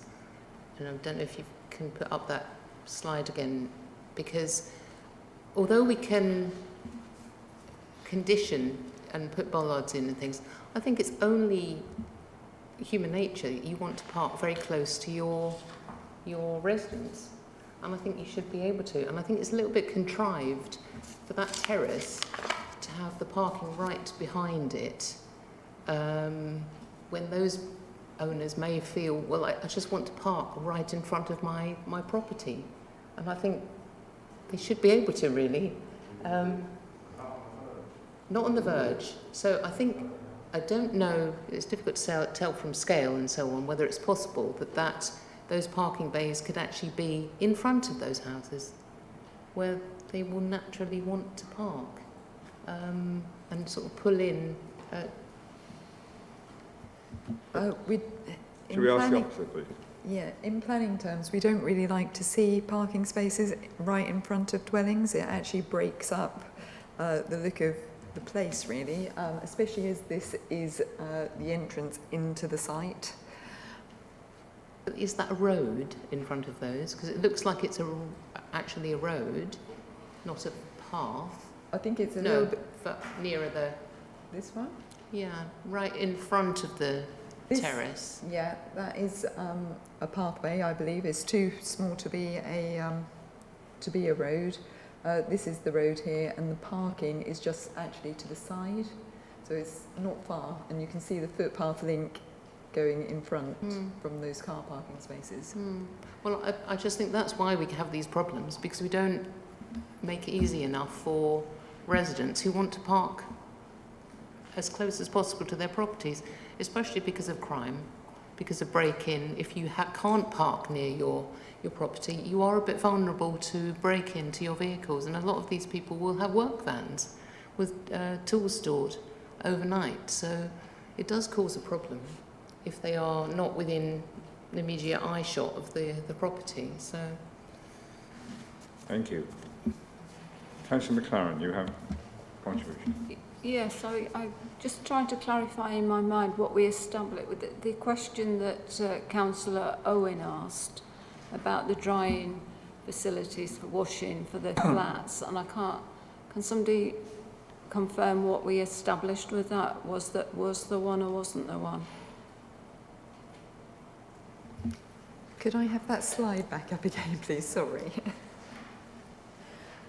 So there is a small area of amenity space to the back of the shop where the flats are, just here. Okay. Thank you for that. I didn't quite clarify that in my mind. Thank you, Chair. Thank you. Councillor Hinton. I think just as a point of information as well for the members, East Bergholt High School has a capacity of 1,500. At the moment, 11 buses a day go in the morning and out again, and then come back again in the afternoon and go out again. And at the moment, they are virtually empty because everybody's being brought by their parents in a car. And so the car population of drop-offs has increased enormously.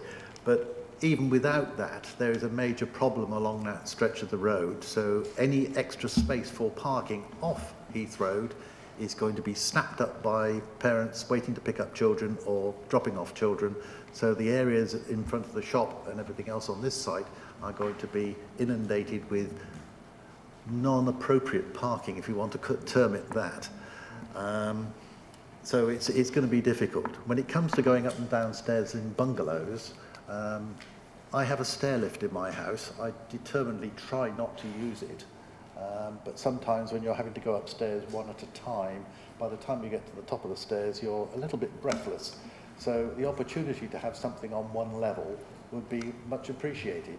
And if we built houses of what is often called for life standards, where you had the ability to live downstairs or to live downstairs and upstairs at the same time, then we would do away with this argument about bungalows and everything else. But we keep on building conventional type houses with bedrooms upstairs, living accommodation downstairs, and wonder why we then get lots of applications for stair lifts and people jumping up and down every time there's an application for a bungalow. Thank you, Councillor Hinton. Councillor Busby. Well, it's unlike me to suggest that we've been trying to over-design this application, but it appears as though we are. You know, over 55s houses, I'm not certain that they should need affordable housing. I think affordable housing is really designed for the younger element. I can understand bungalows being for over 55s. And I think this is a golden opportunity that we may have missed, in that the density on this site is very low. And therefore, I think there is great potential for a greater number of bungalows. We don't often get it in places where as we'll see from the next one, where the application is trying to get far more in to a site.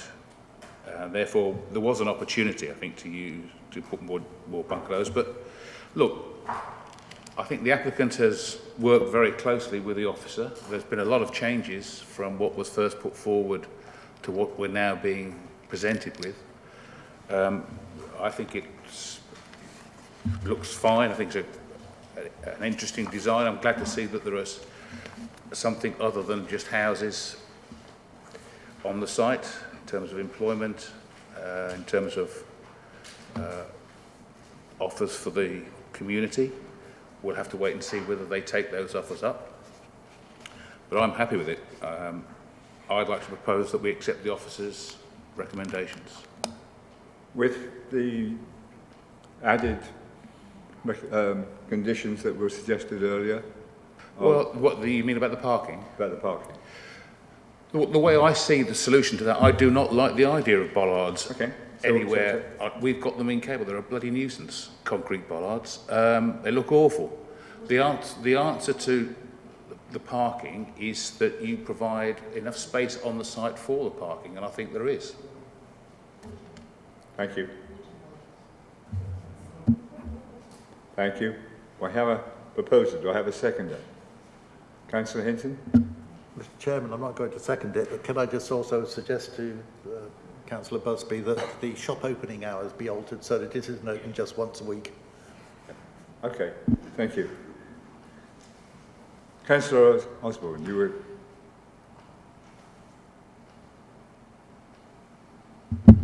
Thank you, Mr. Chairman. Yes, no, I was just going to second the proposal of Councillor Busby's. I'm in complete agreement. I think the officer has had a marvellous presentation today for us all. Sam's able to be with the applicant and changed quite a lot from the original application, and I'm pleased with it. I'm concur with that of Councillor Busby. Thank you. Thank you, Councillor Osborne. Councillor Owen, you were... Yeah, I just want to compare, who would be doing the maintenance of the car parking? I'm just a bit concerned that they say that there's going to be no parking charges, and then someone else takes it over and then it becomes chargeable. I'm just a bit concerned about that, that's all. I didn't know... Mark, can you answer that? No, we don't agree. No? Sorry, we can't answer that.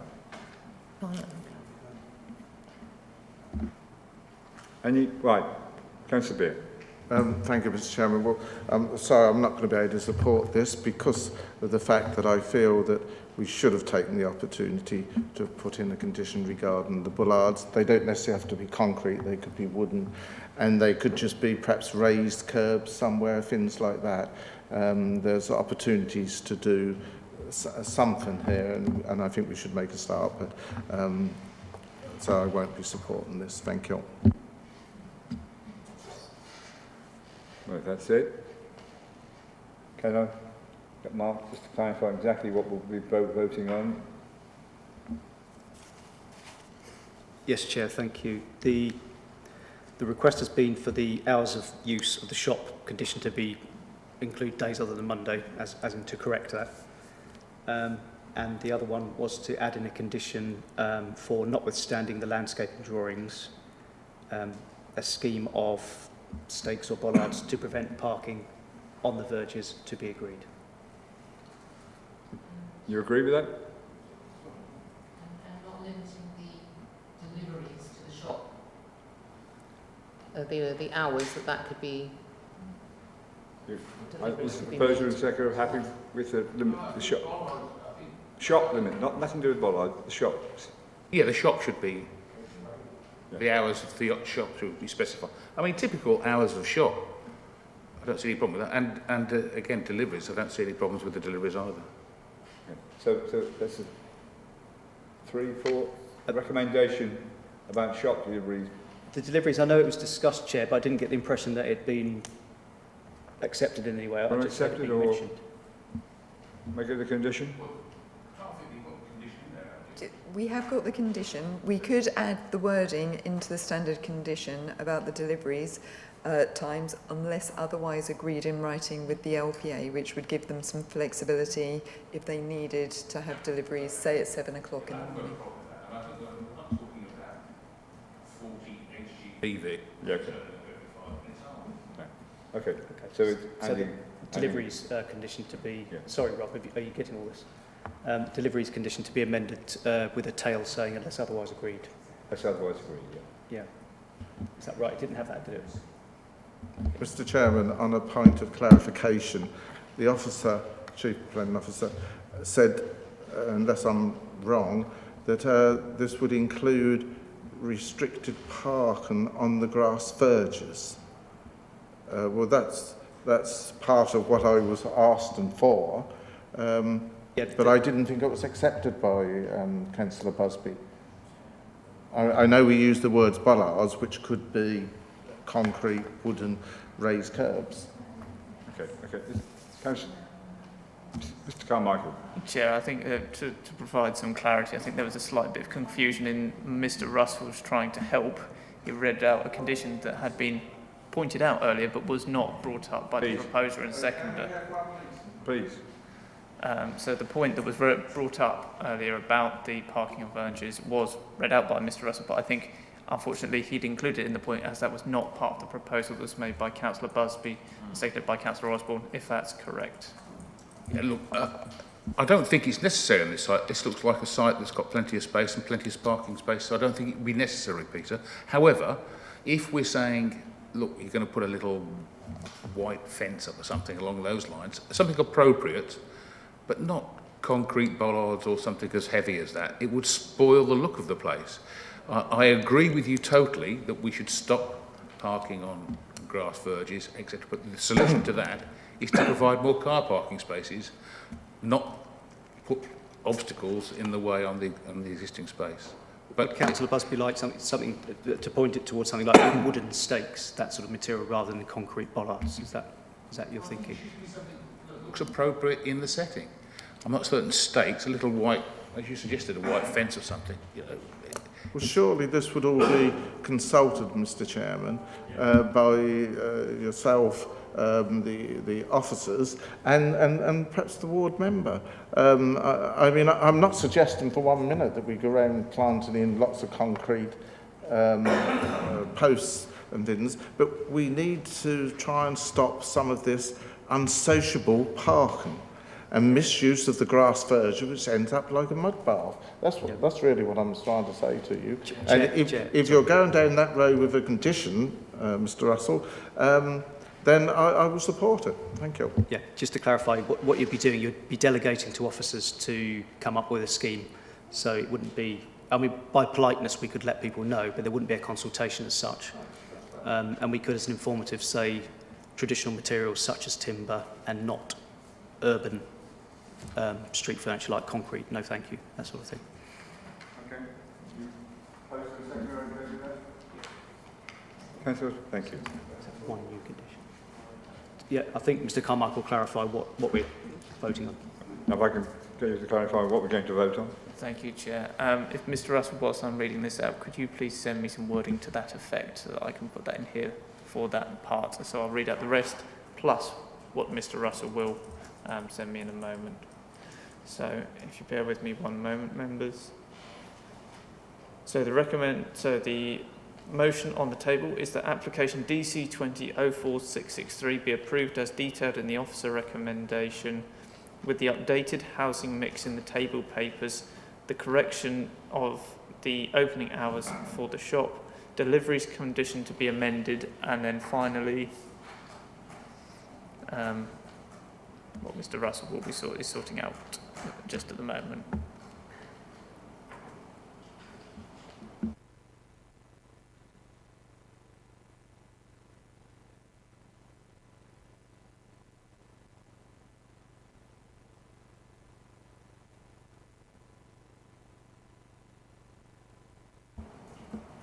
And that, notwithstanding the details of the submitted landscaping scheme, the applicant shall submit details of provision to prevent parking on verges.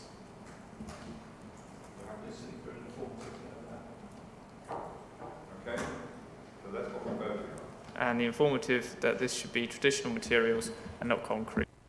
I'll just add that into the final bit of my wording, and then we'll be ready to go to the vote, Chair, if that's acceptable. Yep.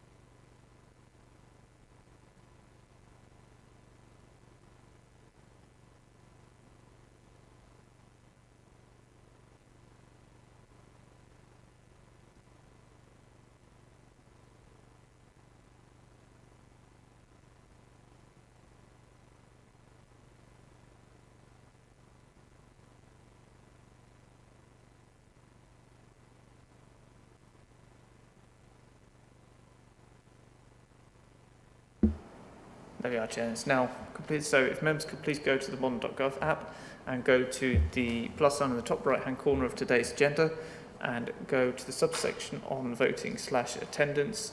There you will see the votes being shown in progress in a light blue colour.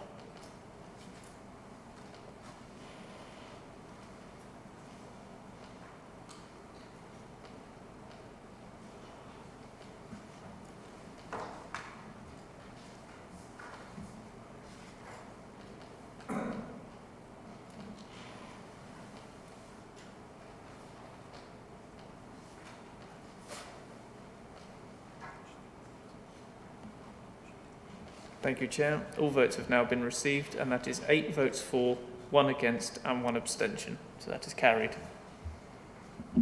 Thank you. I would propose at this stage that we take a break. 15 minutes for necessary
Councillor Osborne has a doctor's appointment, so he's had to leave for this next one, but we'll carry on without him. Okay. Moving on.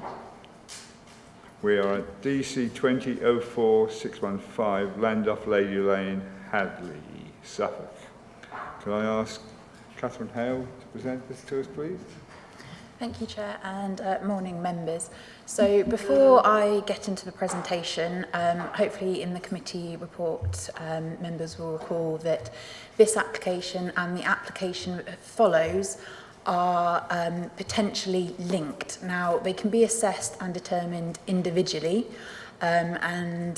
but they can also be potentially linked as a land swap on the basis that this seeks to potentially lose employment land and the second application seeks to replace that. So whilst I'm going through this application, it's worth probably bearing in mind that there is obviously a second application which it is somewhat linked to this, but again, they can be determined separately. Okay, so this is an application, outline application for the erection of up to 45 dwellings in Hadleigh, in Lady Lane, off Lady Lane. So here you can see the application site. This is Lady Lane Road coming down here, and this is the existing Lady Lane industrial site. This just obviously brings it into context. So you've got the A1071 here, and then the roundabout, you've got Weaver's Meadow here, and also the Persimmon sites, one which has outline, and the remainder of the Persimmon sites that are in process at the moment are over here, and this is the industrial site. And just here we can see this, the star and a bit of concrete is the site before you today. So there's no set constraints as such. There is a small piece of wall at the front which is grade 2 listed, but otherwise the site technically in terms of landscape designations is unconstrained and there's no public rights of way. Again, as I said, industrial estates to the north, and then you've got residential on the surrounding edges. So the key planning issues with this application really relate to the principle of development and the fact that it is an existing allocated employment site, and going forwards in the emerging draft joint local plan it is continued to be an allocated employment site. There's also the consideration of residential amenity, which I'll go on to. So in terms of context, and this is where I'll refer to, you'll see just briefly the site, the application that will follow this one. So this is a wider concept. Obviously you've got Hadleigh here. The yellow dot is the application site. This is Lady Lane Industrial Estate, and then the Cobbold's Farm application site, which obviously I'll go through after this one, is over here. Just for reference in terms of context, and so you can see Weaver's Meadow Development Phase 1B, 1 and 1B, which will be along here.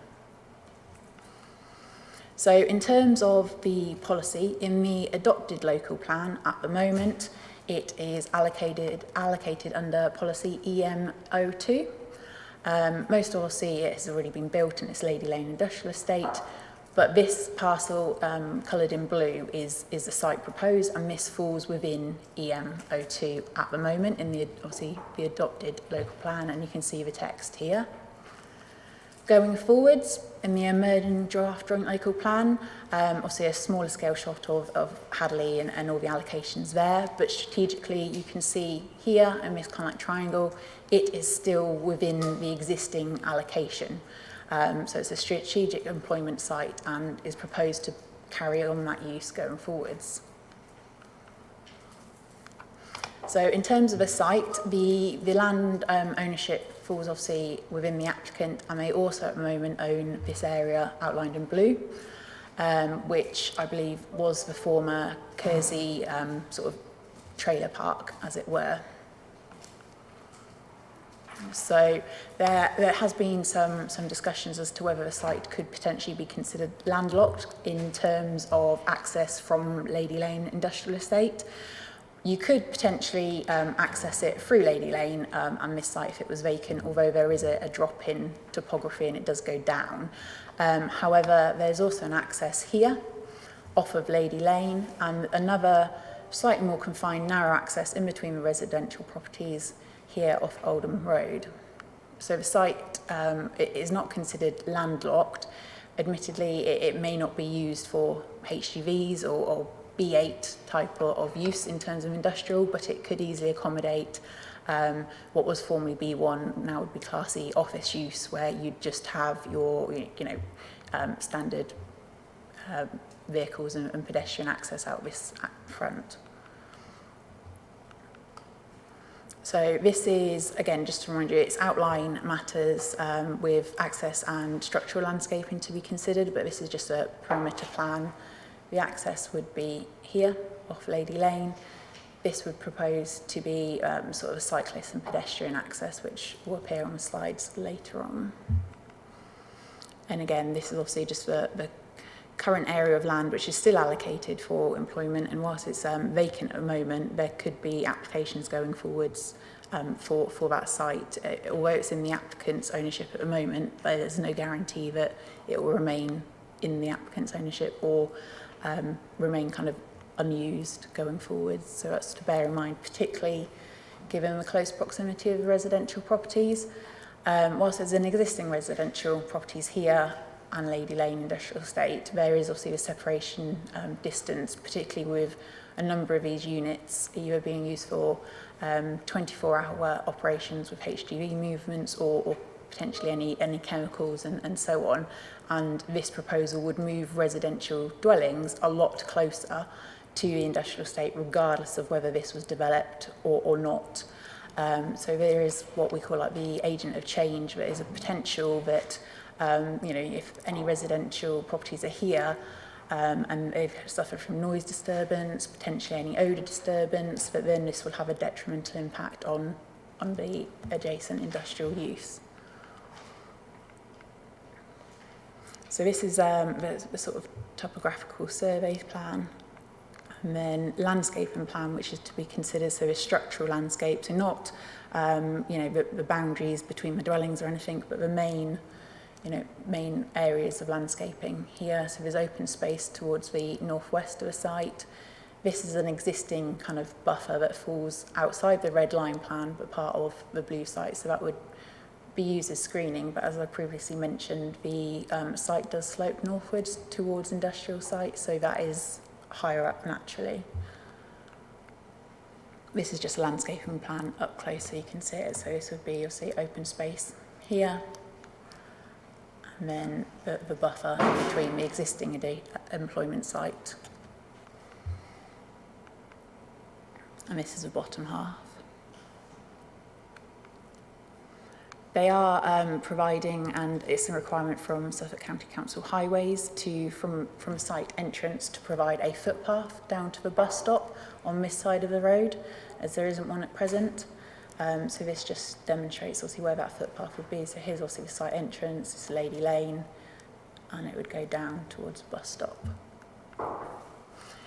These are just some photographs. So obviously this puts it again into aerial view, but clear up. So it would be almost this green space here with access here for vehicle access, and then here you can just about see this would be where cyclists and pedestrians can also enter and exit the site. But you can see how close it is to obviously Lady Lane Industrial Estate and this current empty parcel. But as I mentioned before, there is still, the option that something comes forwards on this for employment use of some sort, given it is allocated and within the existing Lady Lane Industrial Estate. So this is the access proposed, and this just obviously shows where, in the context of the site, it's taken from.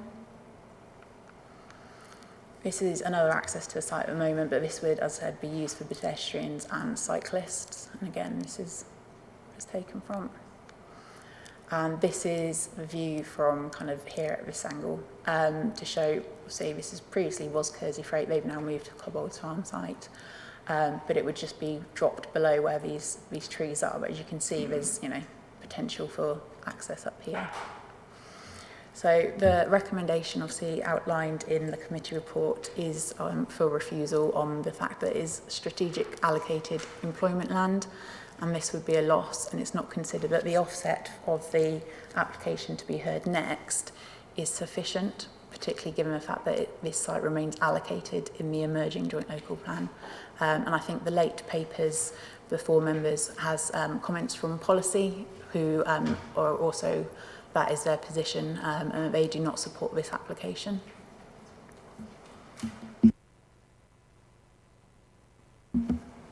Thank you, Catherine. Any questions for the officer?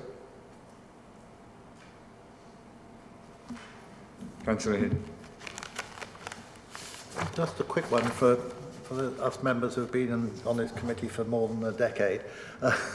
There was an application on this site, where the entrance is proposed for this site, through the old builder's yard, for some business units with accommodation above. I don't see that appearing anywhere within the history of the site. I wasn't aware of that. It might have been that it wasn't picked up on our generated system, so apologies.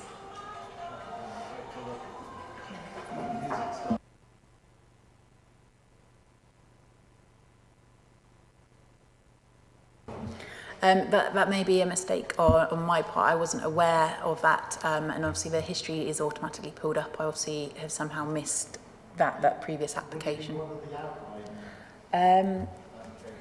Quite possibly there.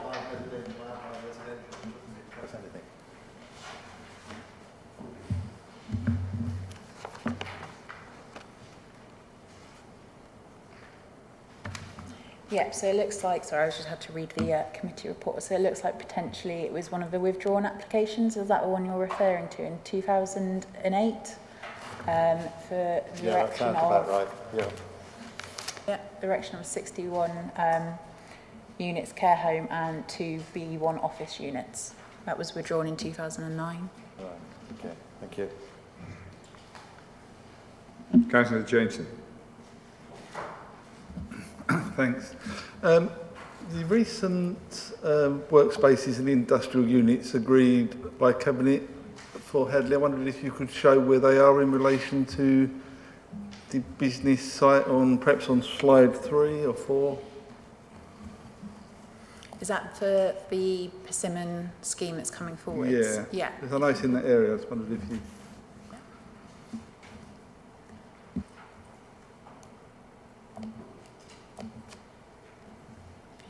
If you bring it up.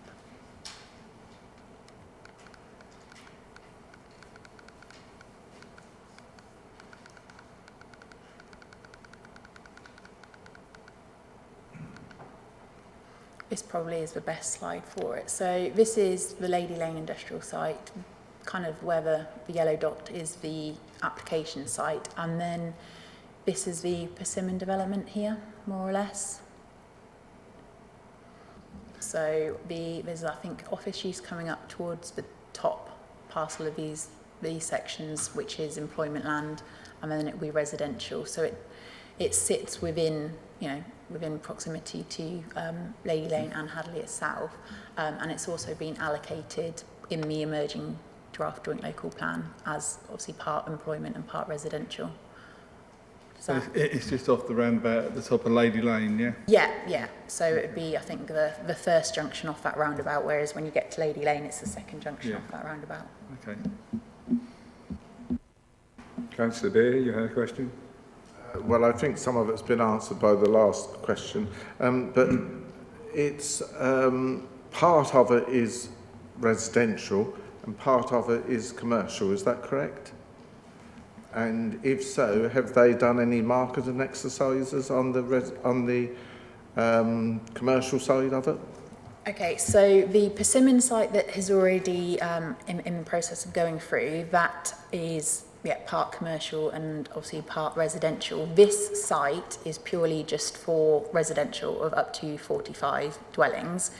It's on the basis that it's an allocated employment site, and therefore the applicants have been offering what's known as Cobbold's Farm, which is the next application, as a land swap.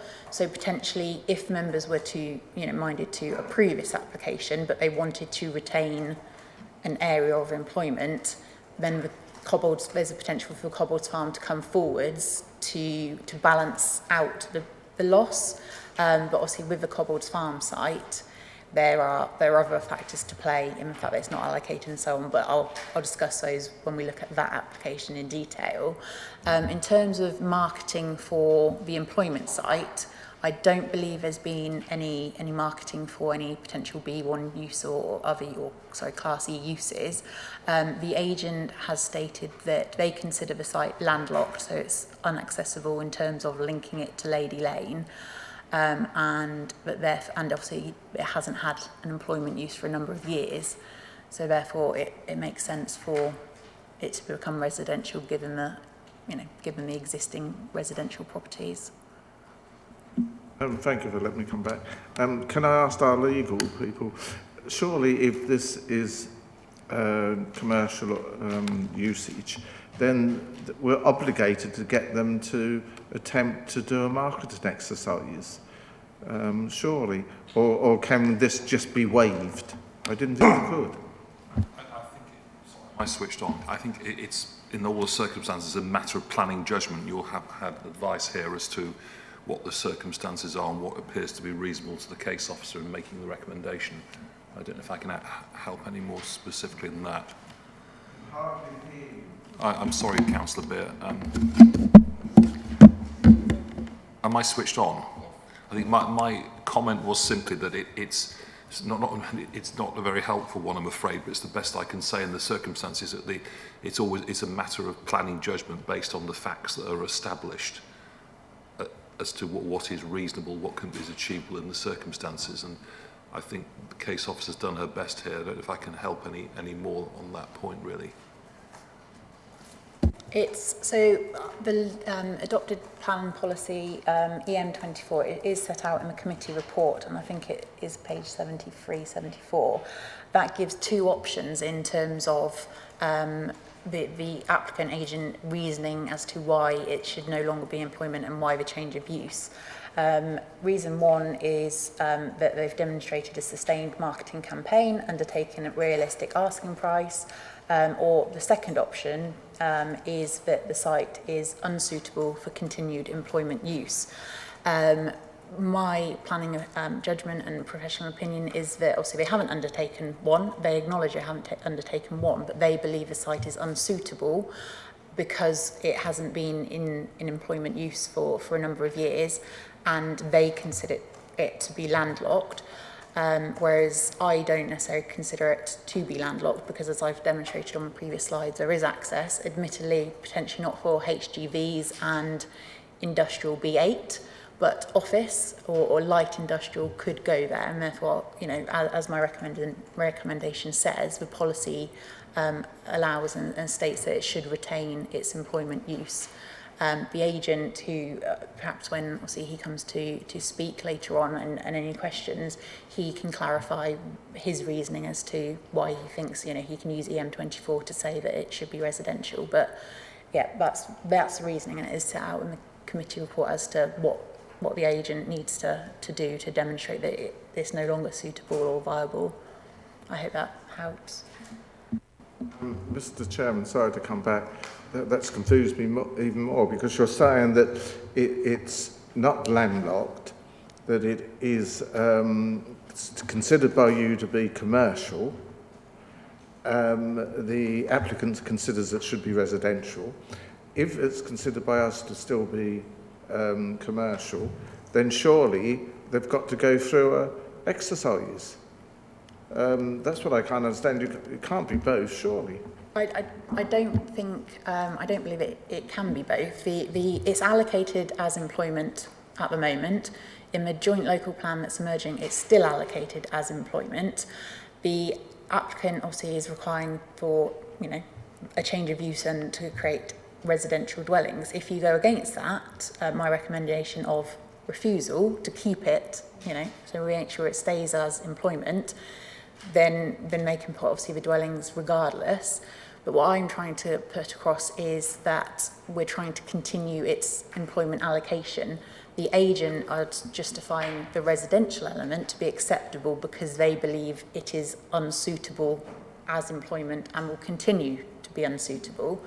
Obviously, if they then go away, if members are minded to refuse this and go with my recommendation, if they then go away and want to do an exhaustive marketing campaign, they obviously are in their right to do that, and then they can come back as a new application with that to go against policy EM24, I think it is.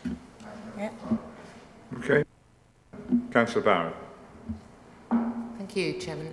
Can I ask, do you have any evidence of demand for commercial sites at the moment in Babergh? In terms of the evidence, obviously going forwards for the joint local plan, there's already the agreed allocated strategic employment sites, and they've obviously worked out worked out the demand that is required, and these sites going forwards, including this site because it's continued to be an allocated employment site, are considered to meet the demand that obviously we've got at the moment. If obviously there wasn't the demand, I imagine in the draft joint local plan there wouldn't be all of the allocated employment sites that obviously going forwards, and we wouldn't need to say the Persimmons one and so on if we already had enough employment land. So we clearly need it, and the fact that it's still in the joint local plan going forwards shows that it's required. Yeah. Councillor Jameson. I think there's an empty space to the north-east next to the plot of land, and I think you pointed that out earlier. If there is there not access available for HGVs via that plot of land to the area? So the area that was outlined in blue, which is owned by the applicant, I think because of the topography of the site, it would make HGV access through Lady Lane and down onto the site. I don't think it would necessarily be impossible, but I don't think it would be quite as easy or beneficial as the existing Lady Lane industrial estate. But that doesn't mean that it can't be a different employment use. I would say formally B1. It's now Class E, and Class E has a whole host of different options, but it could potentially have a B1 use where it's not needed access directly through Lady Lane. But it's not impossible that should that site, the adjacent land and this site come forwards as a parcel together for something, it wouldn't be impossible to join the two through the existing.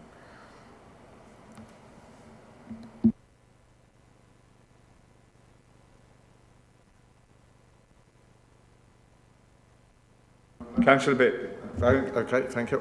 Following on from that, I think on two sides, possibly three, that's surrounded by residential development, is that correct? And would we want to encourage HGV, and I take your point that you've just said that it may not necessarily be those large vehicles, but at the moment they could, would we want to encourage them down Lady Lane and into this site in the middle of a residential area? I mean, we have tried to remove this in lots of places and successfully. So I'm a little bit concerned about the definition here. Thank you. Well, because the site is relatively clear, any proposals for any future employment use will need planning permission, and therefore, obviously, depending on the proposed use and the potential vehicle movements, that would be assessed at the time.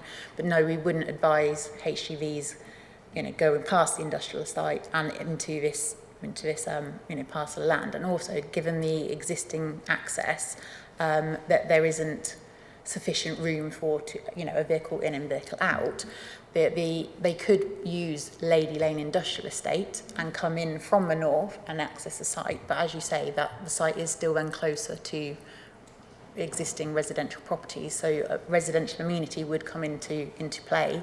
But until an application is before us, that would be purely speculative as to potential options and how much of an impact that would have on residential amenity that already exists. Councillor McLaren. Thank you, Chair. Catherine, I just want to be clear. So on the map, the blue, the one that was blocked out in blue, that is owned by the applicant as well? Yeah, that's correct. So are we expecting any application on that then at a future date?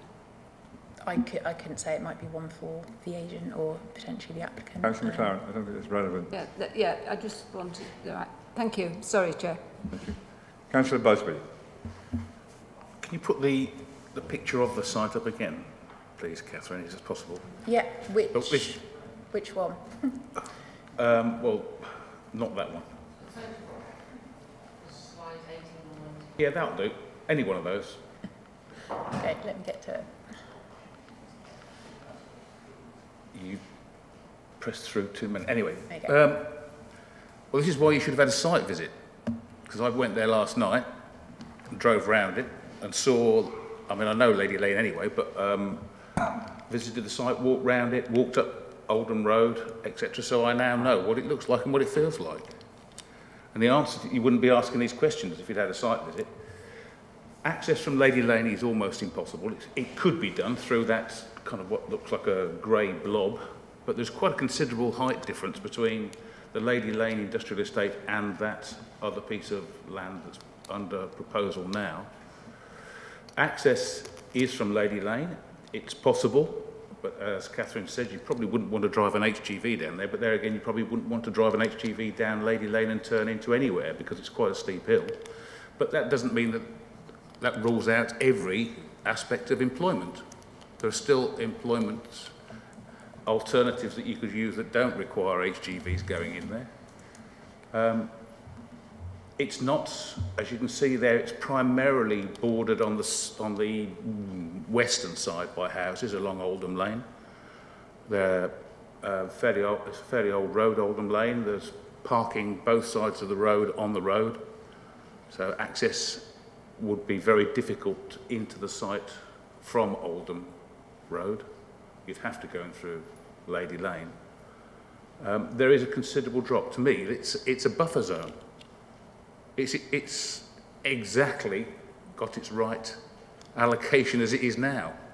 I wouldn't want to see houses in there or employment. It provides a natural buffer between the houses in Oldham Road and the industrial estate. And yes, that's the building, that one there, yes, stop, that is a chemical company. And there is quite a strong smell there when I was there last night. Don't know what it was, glue or paint or thinners or whatever, but there is quite a strong smell of chemicals around that site. Again, you probably wouldn't want to live around it. But that was just my observations from a visit. So that wasn't a question for the officer then? That's correct. That was a question to me, wasn't it? Thank you. Any more questions for the officers that is relevant? No. Thank you very much, Catherine.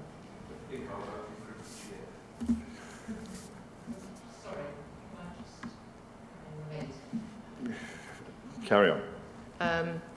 Can you remind us what paragraph 127 is about?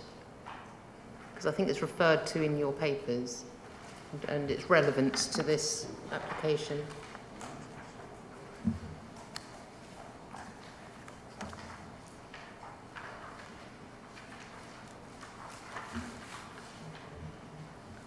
I believe paragraph 127 is from the MPPF, which, if you give me a minute or two to pull up the MPPF, because I will admit I can't remember all the paragraphs in the MPPF off by heart. Not sure if anyone could, but don't recite to them be in your challenged sleep. on that one.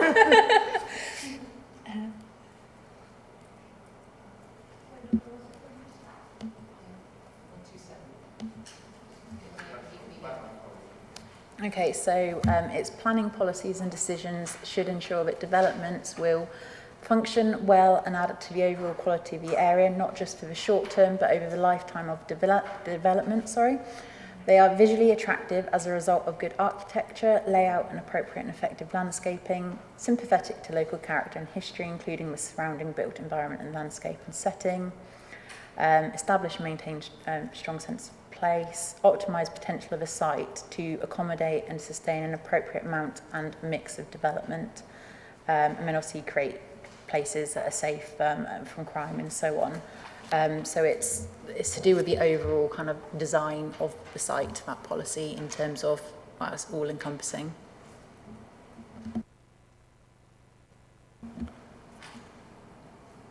Thank you, Catherine. I think we'll let you get away this time. Thank you. Moving on. Public speakers. There's no representative from the parish or an objector. We have Leslie Short as an agent for the applicant. So, you have 3 minutes to address them. I don't need to tell you, do I? The right-hand side one. No?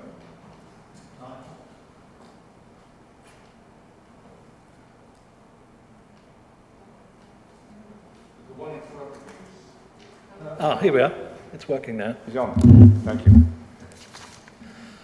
Good morning, members of the committee. I'm Leslie Short of Artisan Planning, and I represent the applicants for both this application and that for the replacement employment land proposed as an extension to Cobbles Farm.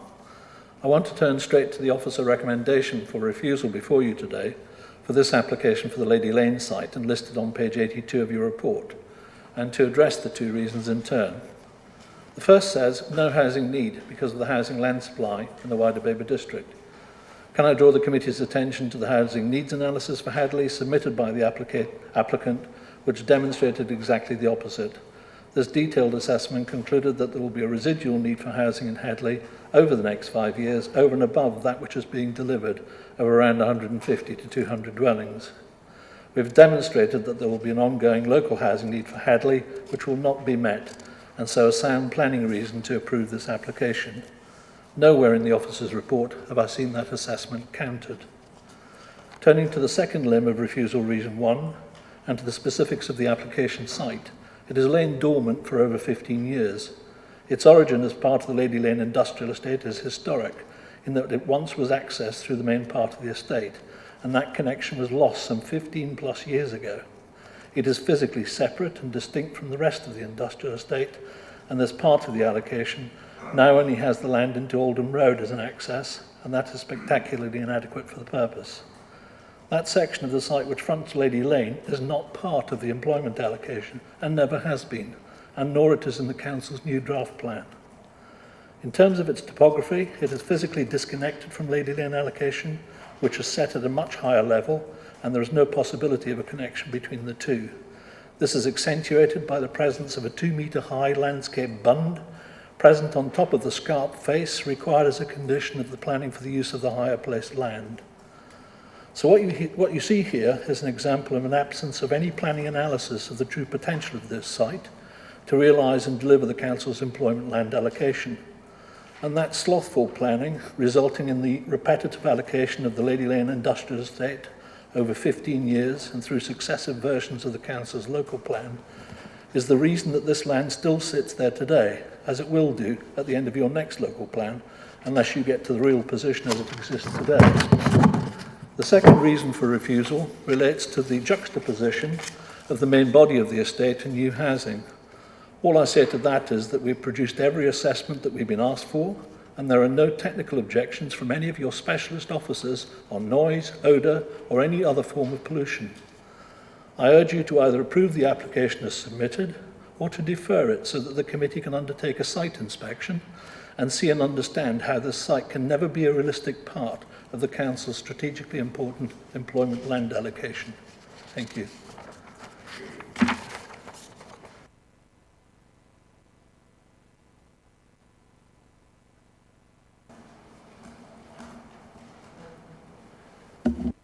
Councillor Barrett. Thank you.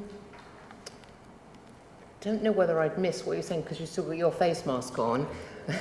might have covered it, but have you considered and why have you ruled out marketing the site as a commercial site? Can I? Your question is predicated upon an understanding and interpretation of your policy EM24. That requires demonstration that the site is no longer suitable for employment use, either by marketing or by a viability exercise. Okay? We wrote to your planning officer back in January and said, we're happy to rely upon the viability exercise of that limb to demonstrate that viable development is not possible. And we do so on the basis that a report that was commissioned by this council of Aspinall Verde in connection with your SIL assessment.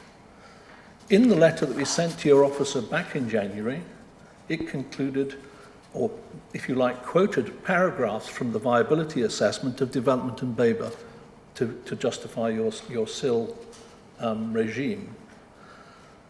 It says, paragraphs ES 19 and 8.4, retail and office development are unviable and industrial development marginally viable. Paragraph 7.12, our viability testing results for convenience and comparison retail are set out in Appendix 8. Our results show that all retail scenarios are unviable. Paragraph 7.13, our viability testing results for industrial and office use are set out in Appendix 9. Our results show that office development is currently unviable on a speculative basis, and so it goes on. We pointed out that your own evidence says development at Hadleigh on this site of any employment character, any employment type, is not viable. So no, we haven't gone on to conduct a fruitless marketing exercise on a development of a site that's not viable. Okay, thank you. Any more questions? Councillor Beard. Thank you, Mr. Chairman. Just following on from that point, ES 19 that you referred to, obviously is referring to the unviability of pursuing it as an industrial site. Is that correct? Yes. And if we are minded to refuse this morning, are you likely to try and see if you can get some commercial use, or are you past that stage? We agree with your own evidence, your own Aspinall Verde report, the development of this site and development for offices, which is the one B1 use that Catherine referred to as still being potentially viable. We prefer the evidence of your experts that says it's not viable. So no, we're not likely to move forward with that. And that might sound like a bit of a conundrum compared to what we're proposing in the next application at Cobbles Farm. But there are massive differences between the character of the site here and at Cobbles Farm. I think you've answered the question. Okay. You're straying into the next application. So, yeah, so you've got... just correct some of the statements made by your planning officer today. I'm sorry, you've had your 3 minutes. Okay. There are factual inaccuracies in what was reported today. Any more questions to the agent? Councillor Busby. 32.1 dwellings per hectare. Given the difficulty of the site and its surroundings, do you not think that's too heavy a density?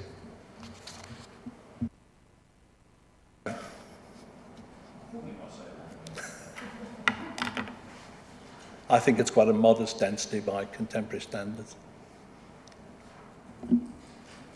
Any more? No.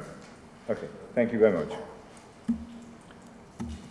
Moving on, we have no ward member. So in that case, if there's no ward member to address us and no communication from them, I'll open things up for debate.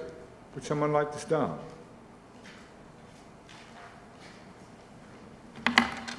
Councillor Beard. Well, Mr. Chairman, just really trying to get something underway. I note that the Town Council of Hadleigh are not against it, which I can understand because Councillor Barrett and I did actually drive by it this morning. We looked at the site and overgrown and an absolute mess. That's not a reason for giving planning permission, but certainly in the centre of a town, I think perhaps we can't just dismiss it out of hand. I'm not so sure whether what's proposed is the right course of action, whether there should be a deferment until we can get a site inspection, or that we try and get one sooner rather than later. That might be a way forward. I don't know what other members think. Thank you. Councillor Barrett. Perhaps we could have a response from our senior planning officer or Catherine on the viability that the applicant just spoke about of the site, and because that does seem to conflict rather with the policy of retaining that as an employment site in the local plan? I think that's probably best for Mark, that one. Thank you, Chair. So the applicant has put forward a viability argument and quoted a document which was submitted apparently by Aspinall Verdi. And this hasn't been part of the application discussion thus far. So I'll be honest with you, that has slightly confused matters.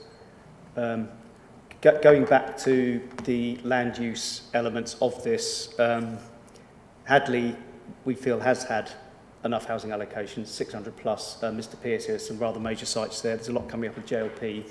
So has it got some residual need? The applicant says yes, we say no. In terms of juxtaposition to housing, the existing industrial uses are, I understand, B2 heavy industrial uses, so chemical and bleach manufacturing, that sort of thing. So that's another issue with, even if we accepted that a B1 type office use wasn't viable, could we put houses next door to those uses? That's another issue. So in terms of Aspinall Verdi, I'm sorry, we've got nothing to respond to on that, Chair, at the moment.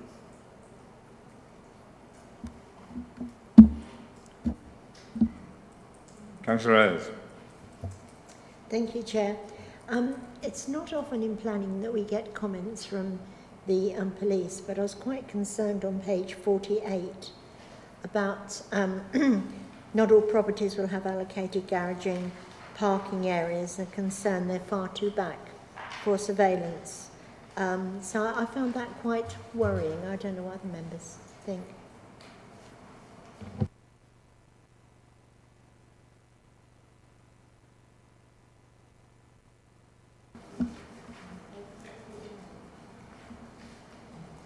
Any other comments that anyone wants to make? Councillor McLaren? Yes, Chair. I just, following on from Councillor Barrett, I would like to see more evidence of this conflicting discussion we're having about the viability of the site. I don't feel satisfied that we've received, sorry Mark, a response really about the viability of the site. The viability of the site is what? As employment, we've had 2 points of view, one given by the officer and one given by the applicant about the viability of employment, where the applicant is saying he's received evidence that the site is not viable for employment use. Mark, would you like to respond? I'm afraid I didn't hear all of that, Councillor. Sorry, my hearing's not very good at the moment. Could you repeat that, please? You were concerned about the viability of it as Mark, business. I'm a bit confused with the 2 points of view, one put by the officer and one put by the applicant on the viability of the site for employment use.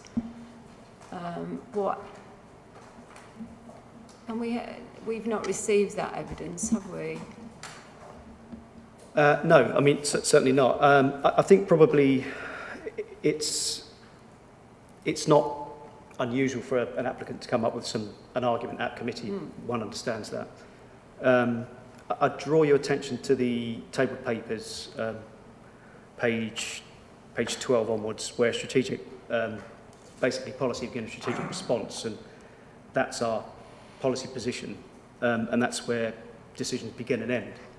Unless other material considerations dictate otherwise. Now, even if we were to have some nagging doubt that there might be a viability argument, we've expressed 2 other reasons why we think that this isn't suitable for housing anyway.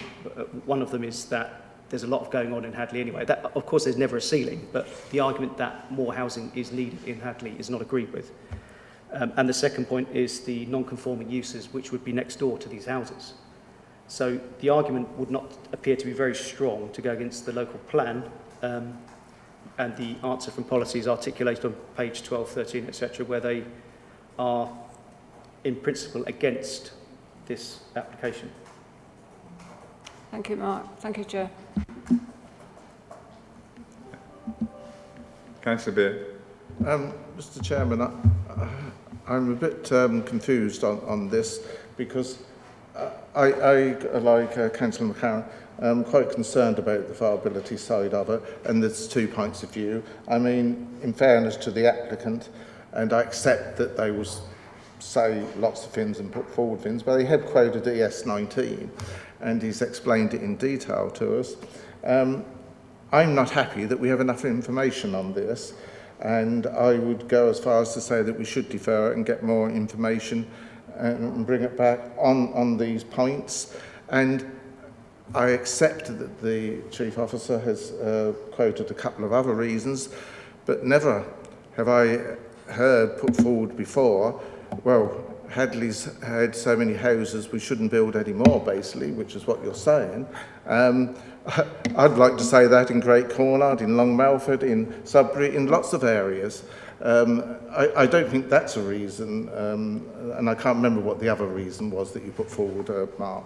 But no, members, I think we should have a deferment and possibly a site inspection in the very near future, and they will be coming back very soon. So it's been delayed over 15, 16 years. Another 3 or 4 months isn't going to make a lot of difference. And failing that, it's just going to end up as an eyesore and a site, and we need to address it correctly. And I don't think we've got all the facts. So I'll propose a deferment. Do we have a seconder for a deferment? Councillor Barrett?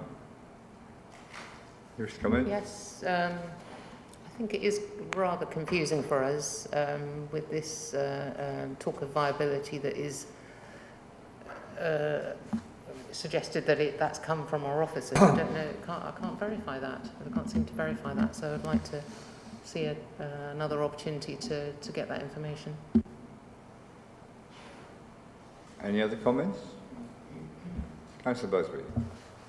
I think it's right that we do defer it. I think we do need a site visit as well. My concern is the scale. I think whether you go for an employment site or a residential site, the scale of what's being proposed is too great for that particular site. It doesn't allow the issues to be overcome in terms of the odours, the imposingness of the industrial estate, the drop in height between the two sites, the overlooking of Oldham Lane housing, although they've got fairly big gardens.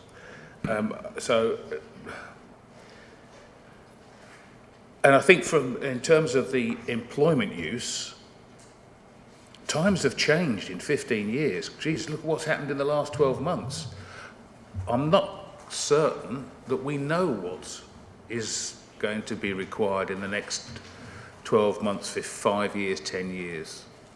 I mean, Babergh's taken on that particular piece of land at the top of Lady Lane because they believe that there's a demand for those kind of units. If there's a demand at the top of Lady Lane, then maybe there's a demand halfway down it. We don't know that. And I think until, over the next 6 months, things will become clearer. But if not, then perhaps we ought to establish whether there is a demand or not. It is an employment site at the moment, although I wouldn't want to see too much on there because that will damage the houses on Oldham Lane. It's an ideal buffer zone. But you guys need to see that and appreciate that for yourselves, I think. So I think, yes, deferring it with a site visit, and maybe the applicant could consider alternatives in terms of reducing the scale of it to make it more attractive. So, yeah. Okay. Any other comments? Chair, if I may. Shall I just Councillor McLaren. Yes, I just would support what my colleagues have said. I just feel in the area of planning we've got to be as transparent as possible as a council, and I just want to be satisfied, probably with a site visit, but I just want clarification around the evidence that was produced by the applicant, or the presentation that was put by the applicant differs from our sort of perspective of it. Thank you, Chair. Thank you, Councillor McCarron. Chief Planning Officer. Yes, thank you, Chair. Just to clarify to Councillor Beer, I wasn't saying there's enough housing, I'm just saying we're going against against policy, there has to be a good reason for, and that reason wasn't felt to be strong enough. And the other reason was the neighbouring uses are not conforming next to residential premises. I wanted to say, Chair, also that obviously the JLP, Joint Local Plan Examination in Public, begins next week, and this site is allocated as employment for that. So that comes after this Aspinall Verde submission. So the policy team's aware of things that have been submitted and is still promoting this for employment. So we'd be going against the existing and the proposed local plan were we to approve. Well, at this stage, we're not. We have a motion for deferral, proposed and seconded, and if you're happy, we'll move to a vote on that. And can I summarise exactly what that would be? That would be deferral to allow the Chief Planning Officer to arrange a site visit on the site with the new procedure or the new rulings for site visits in place. That's the risk assessment, Chair. Yeah, the new risk assessment for site visits. Yep. Can we word the proposal that way? You happy with that? We did want more information on the viability side. No, I think you did pick we have to have a deferral with an arrangement to go onto a site visit. Then we can talk about that. So I'm understanding that there is a deferral, Chair, for the Chief Planning Officer to undertake a risk assessment for a site visit for members. And to arrange a site visit, bearing in mind that there is a new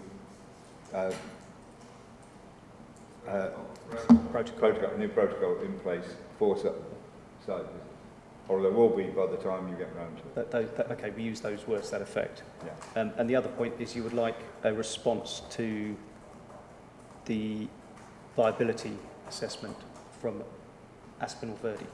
Do you want to include that in this one? Members to do you want officers to respond to that? Yes, please.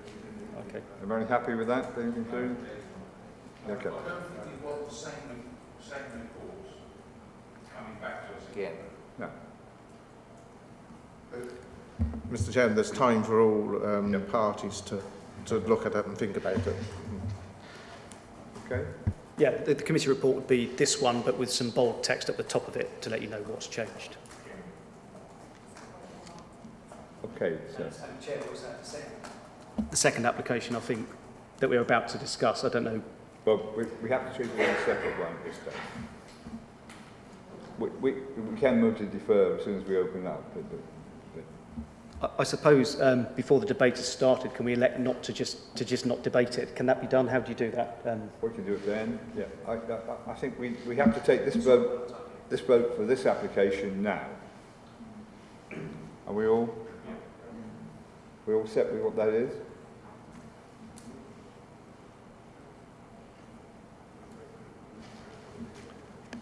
Now we all need to get back into our computers.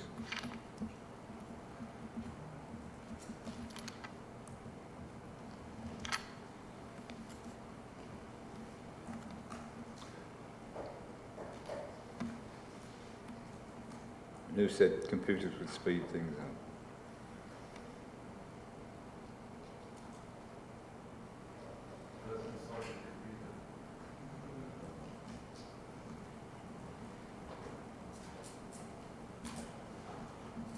Yep. Sorry, Chair, are you waiting for me? I don't clear. I'll send it across to you, sorry. You got it?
ready yet? Almost. Okay, thank you.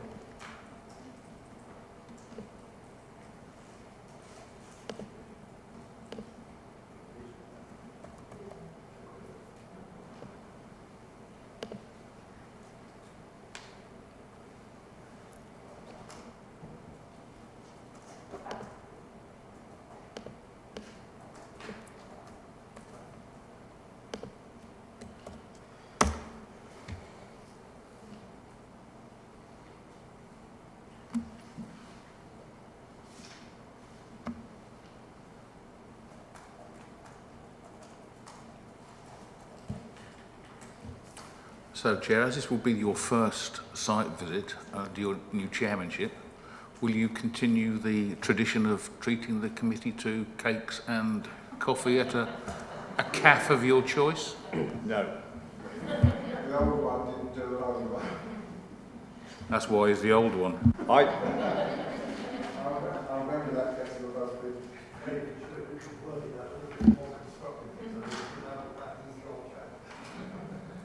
I don't like cakes, David. I know.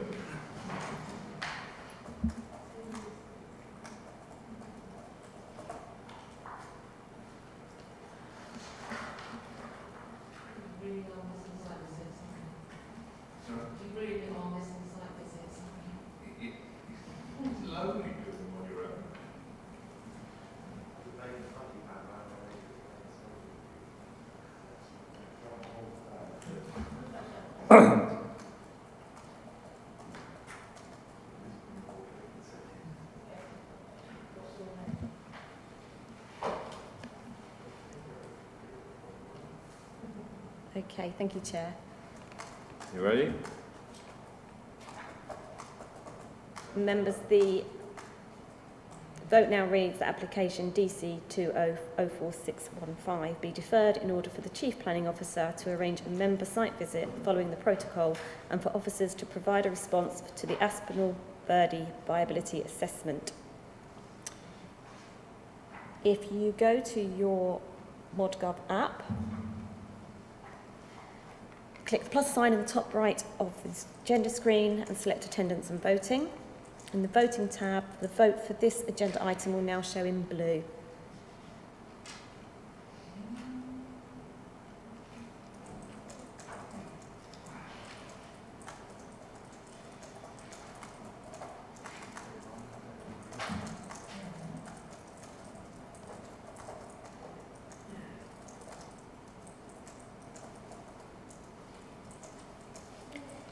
Thank you, members. Chair, that's 8 votes for and 1 against, and we don't have Councillor Osborne here anymore. So that's carried. Thank you. Carried.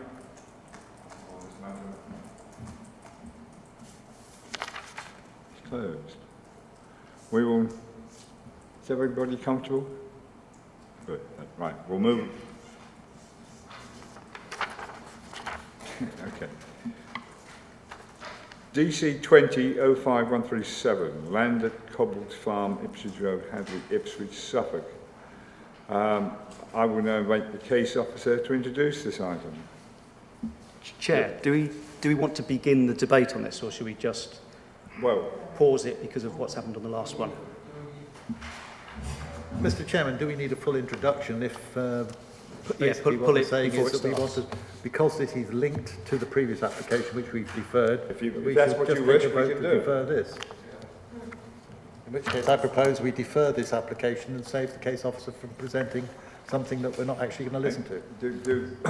Sorry about that. Can we have advice about whether that would count as a deferral, or is it just, does it just not feature because you haven't even started discussing it yet? I don't know what its legal status would be, Ian, for example. Well, I think we want to include it in the site visit for the other one as well. We might as well do them both at the same time. You want to do that? Okay, fair. But this stands on its own 2 feet if we're not careful. It doesn't have to hinge on the previous one. So yes, sorry, Councillor Busby suggesting a site visit for this one as well. So, sorry, Councillor Busby? Well, I just think it makes sense to do a site visit we'll do the for this two one the same as the other one. I mean, yes, but at the moment we have the matter of this. Do you want to, before we do anything more, defer it? Is that legal? Well, I think, Chairman, I mean, the committee can vote to do whatever it likes, though, within reason. I agree. I mean, I think some would suggest you ought to hear something, but then I think you can exercise common sense and say, well, if we've been told, everyone agrees it's linked to the matter that's just been deferred for a site visit. I mean, I'm trying to think of recent precedents we've had of this sort of thing. I don't think we need to insist that there be a full presentations, would be my view. And Mr. Chairman, it's the same applicant, isn't it? And he's in the room. He's heard what's been said. I'm quite sure that he understands that there's a point that we've got to on this. And I would have thought, you know, he's not jumping up and down saying he wants to hear it. No, I accept that.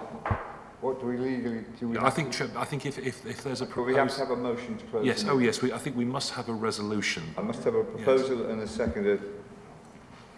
I'll propose, Mr. Chairman, the same that I did earlier, that we have a defer this and have a site inspection that can all happen at the same time. Thank you. Do I have a seconded? Councillor Ayres. Okay. I'll repeat, Claire.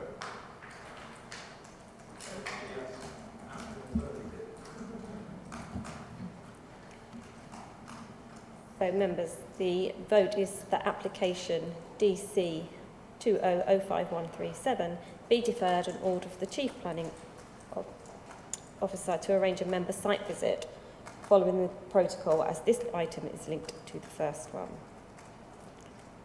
Okay. I'll just put that in.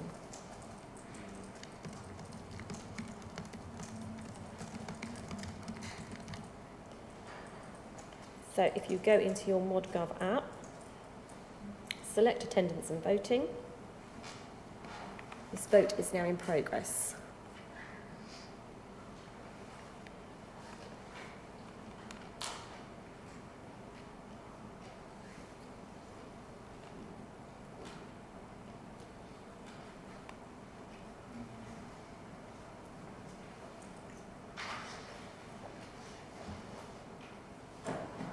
Thank you, members. Chair, that's 8 votes for and 1 against. It's carried. There we are, ladies and gentlemen. Thank you for your attendance. That's the end of the meeting. Sorry, Chair, before we go, could I, if possible, could I ask the applicant for the next report, it would be useful to know what kind of employment you would anticipating being on this site. I think just putting E or B2 or something doesn't really mean a great deal. If you've got somebody in mind or somebody that's interested, that would be useful. All officers have copies of 5 letters with those expressing interest in the site. Okay. And they indicate their nature of their use, but happy to do it again.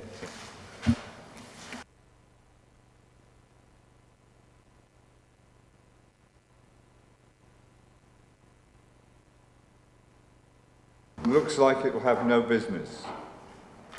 But we're... Pardon? It could be a site visit. We'll wait and see. Nope. I'm saving up for the cake, John.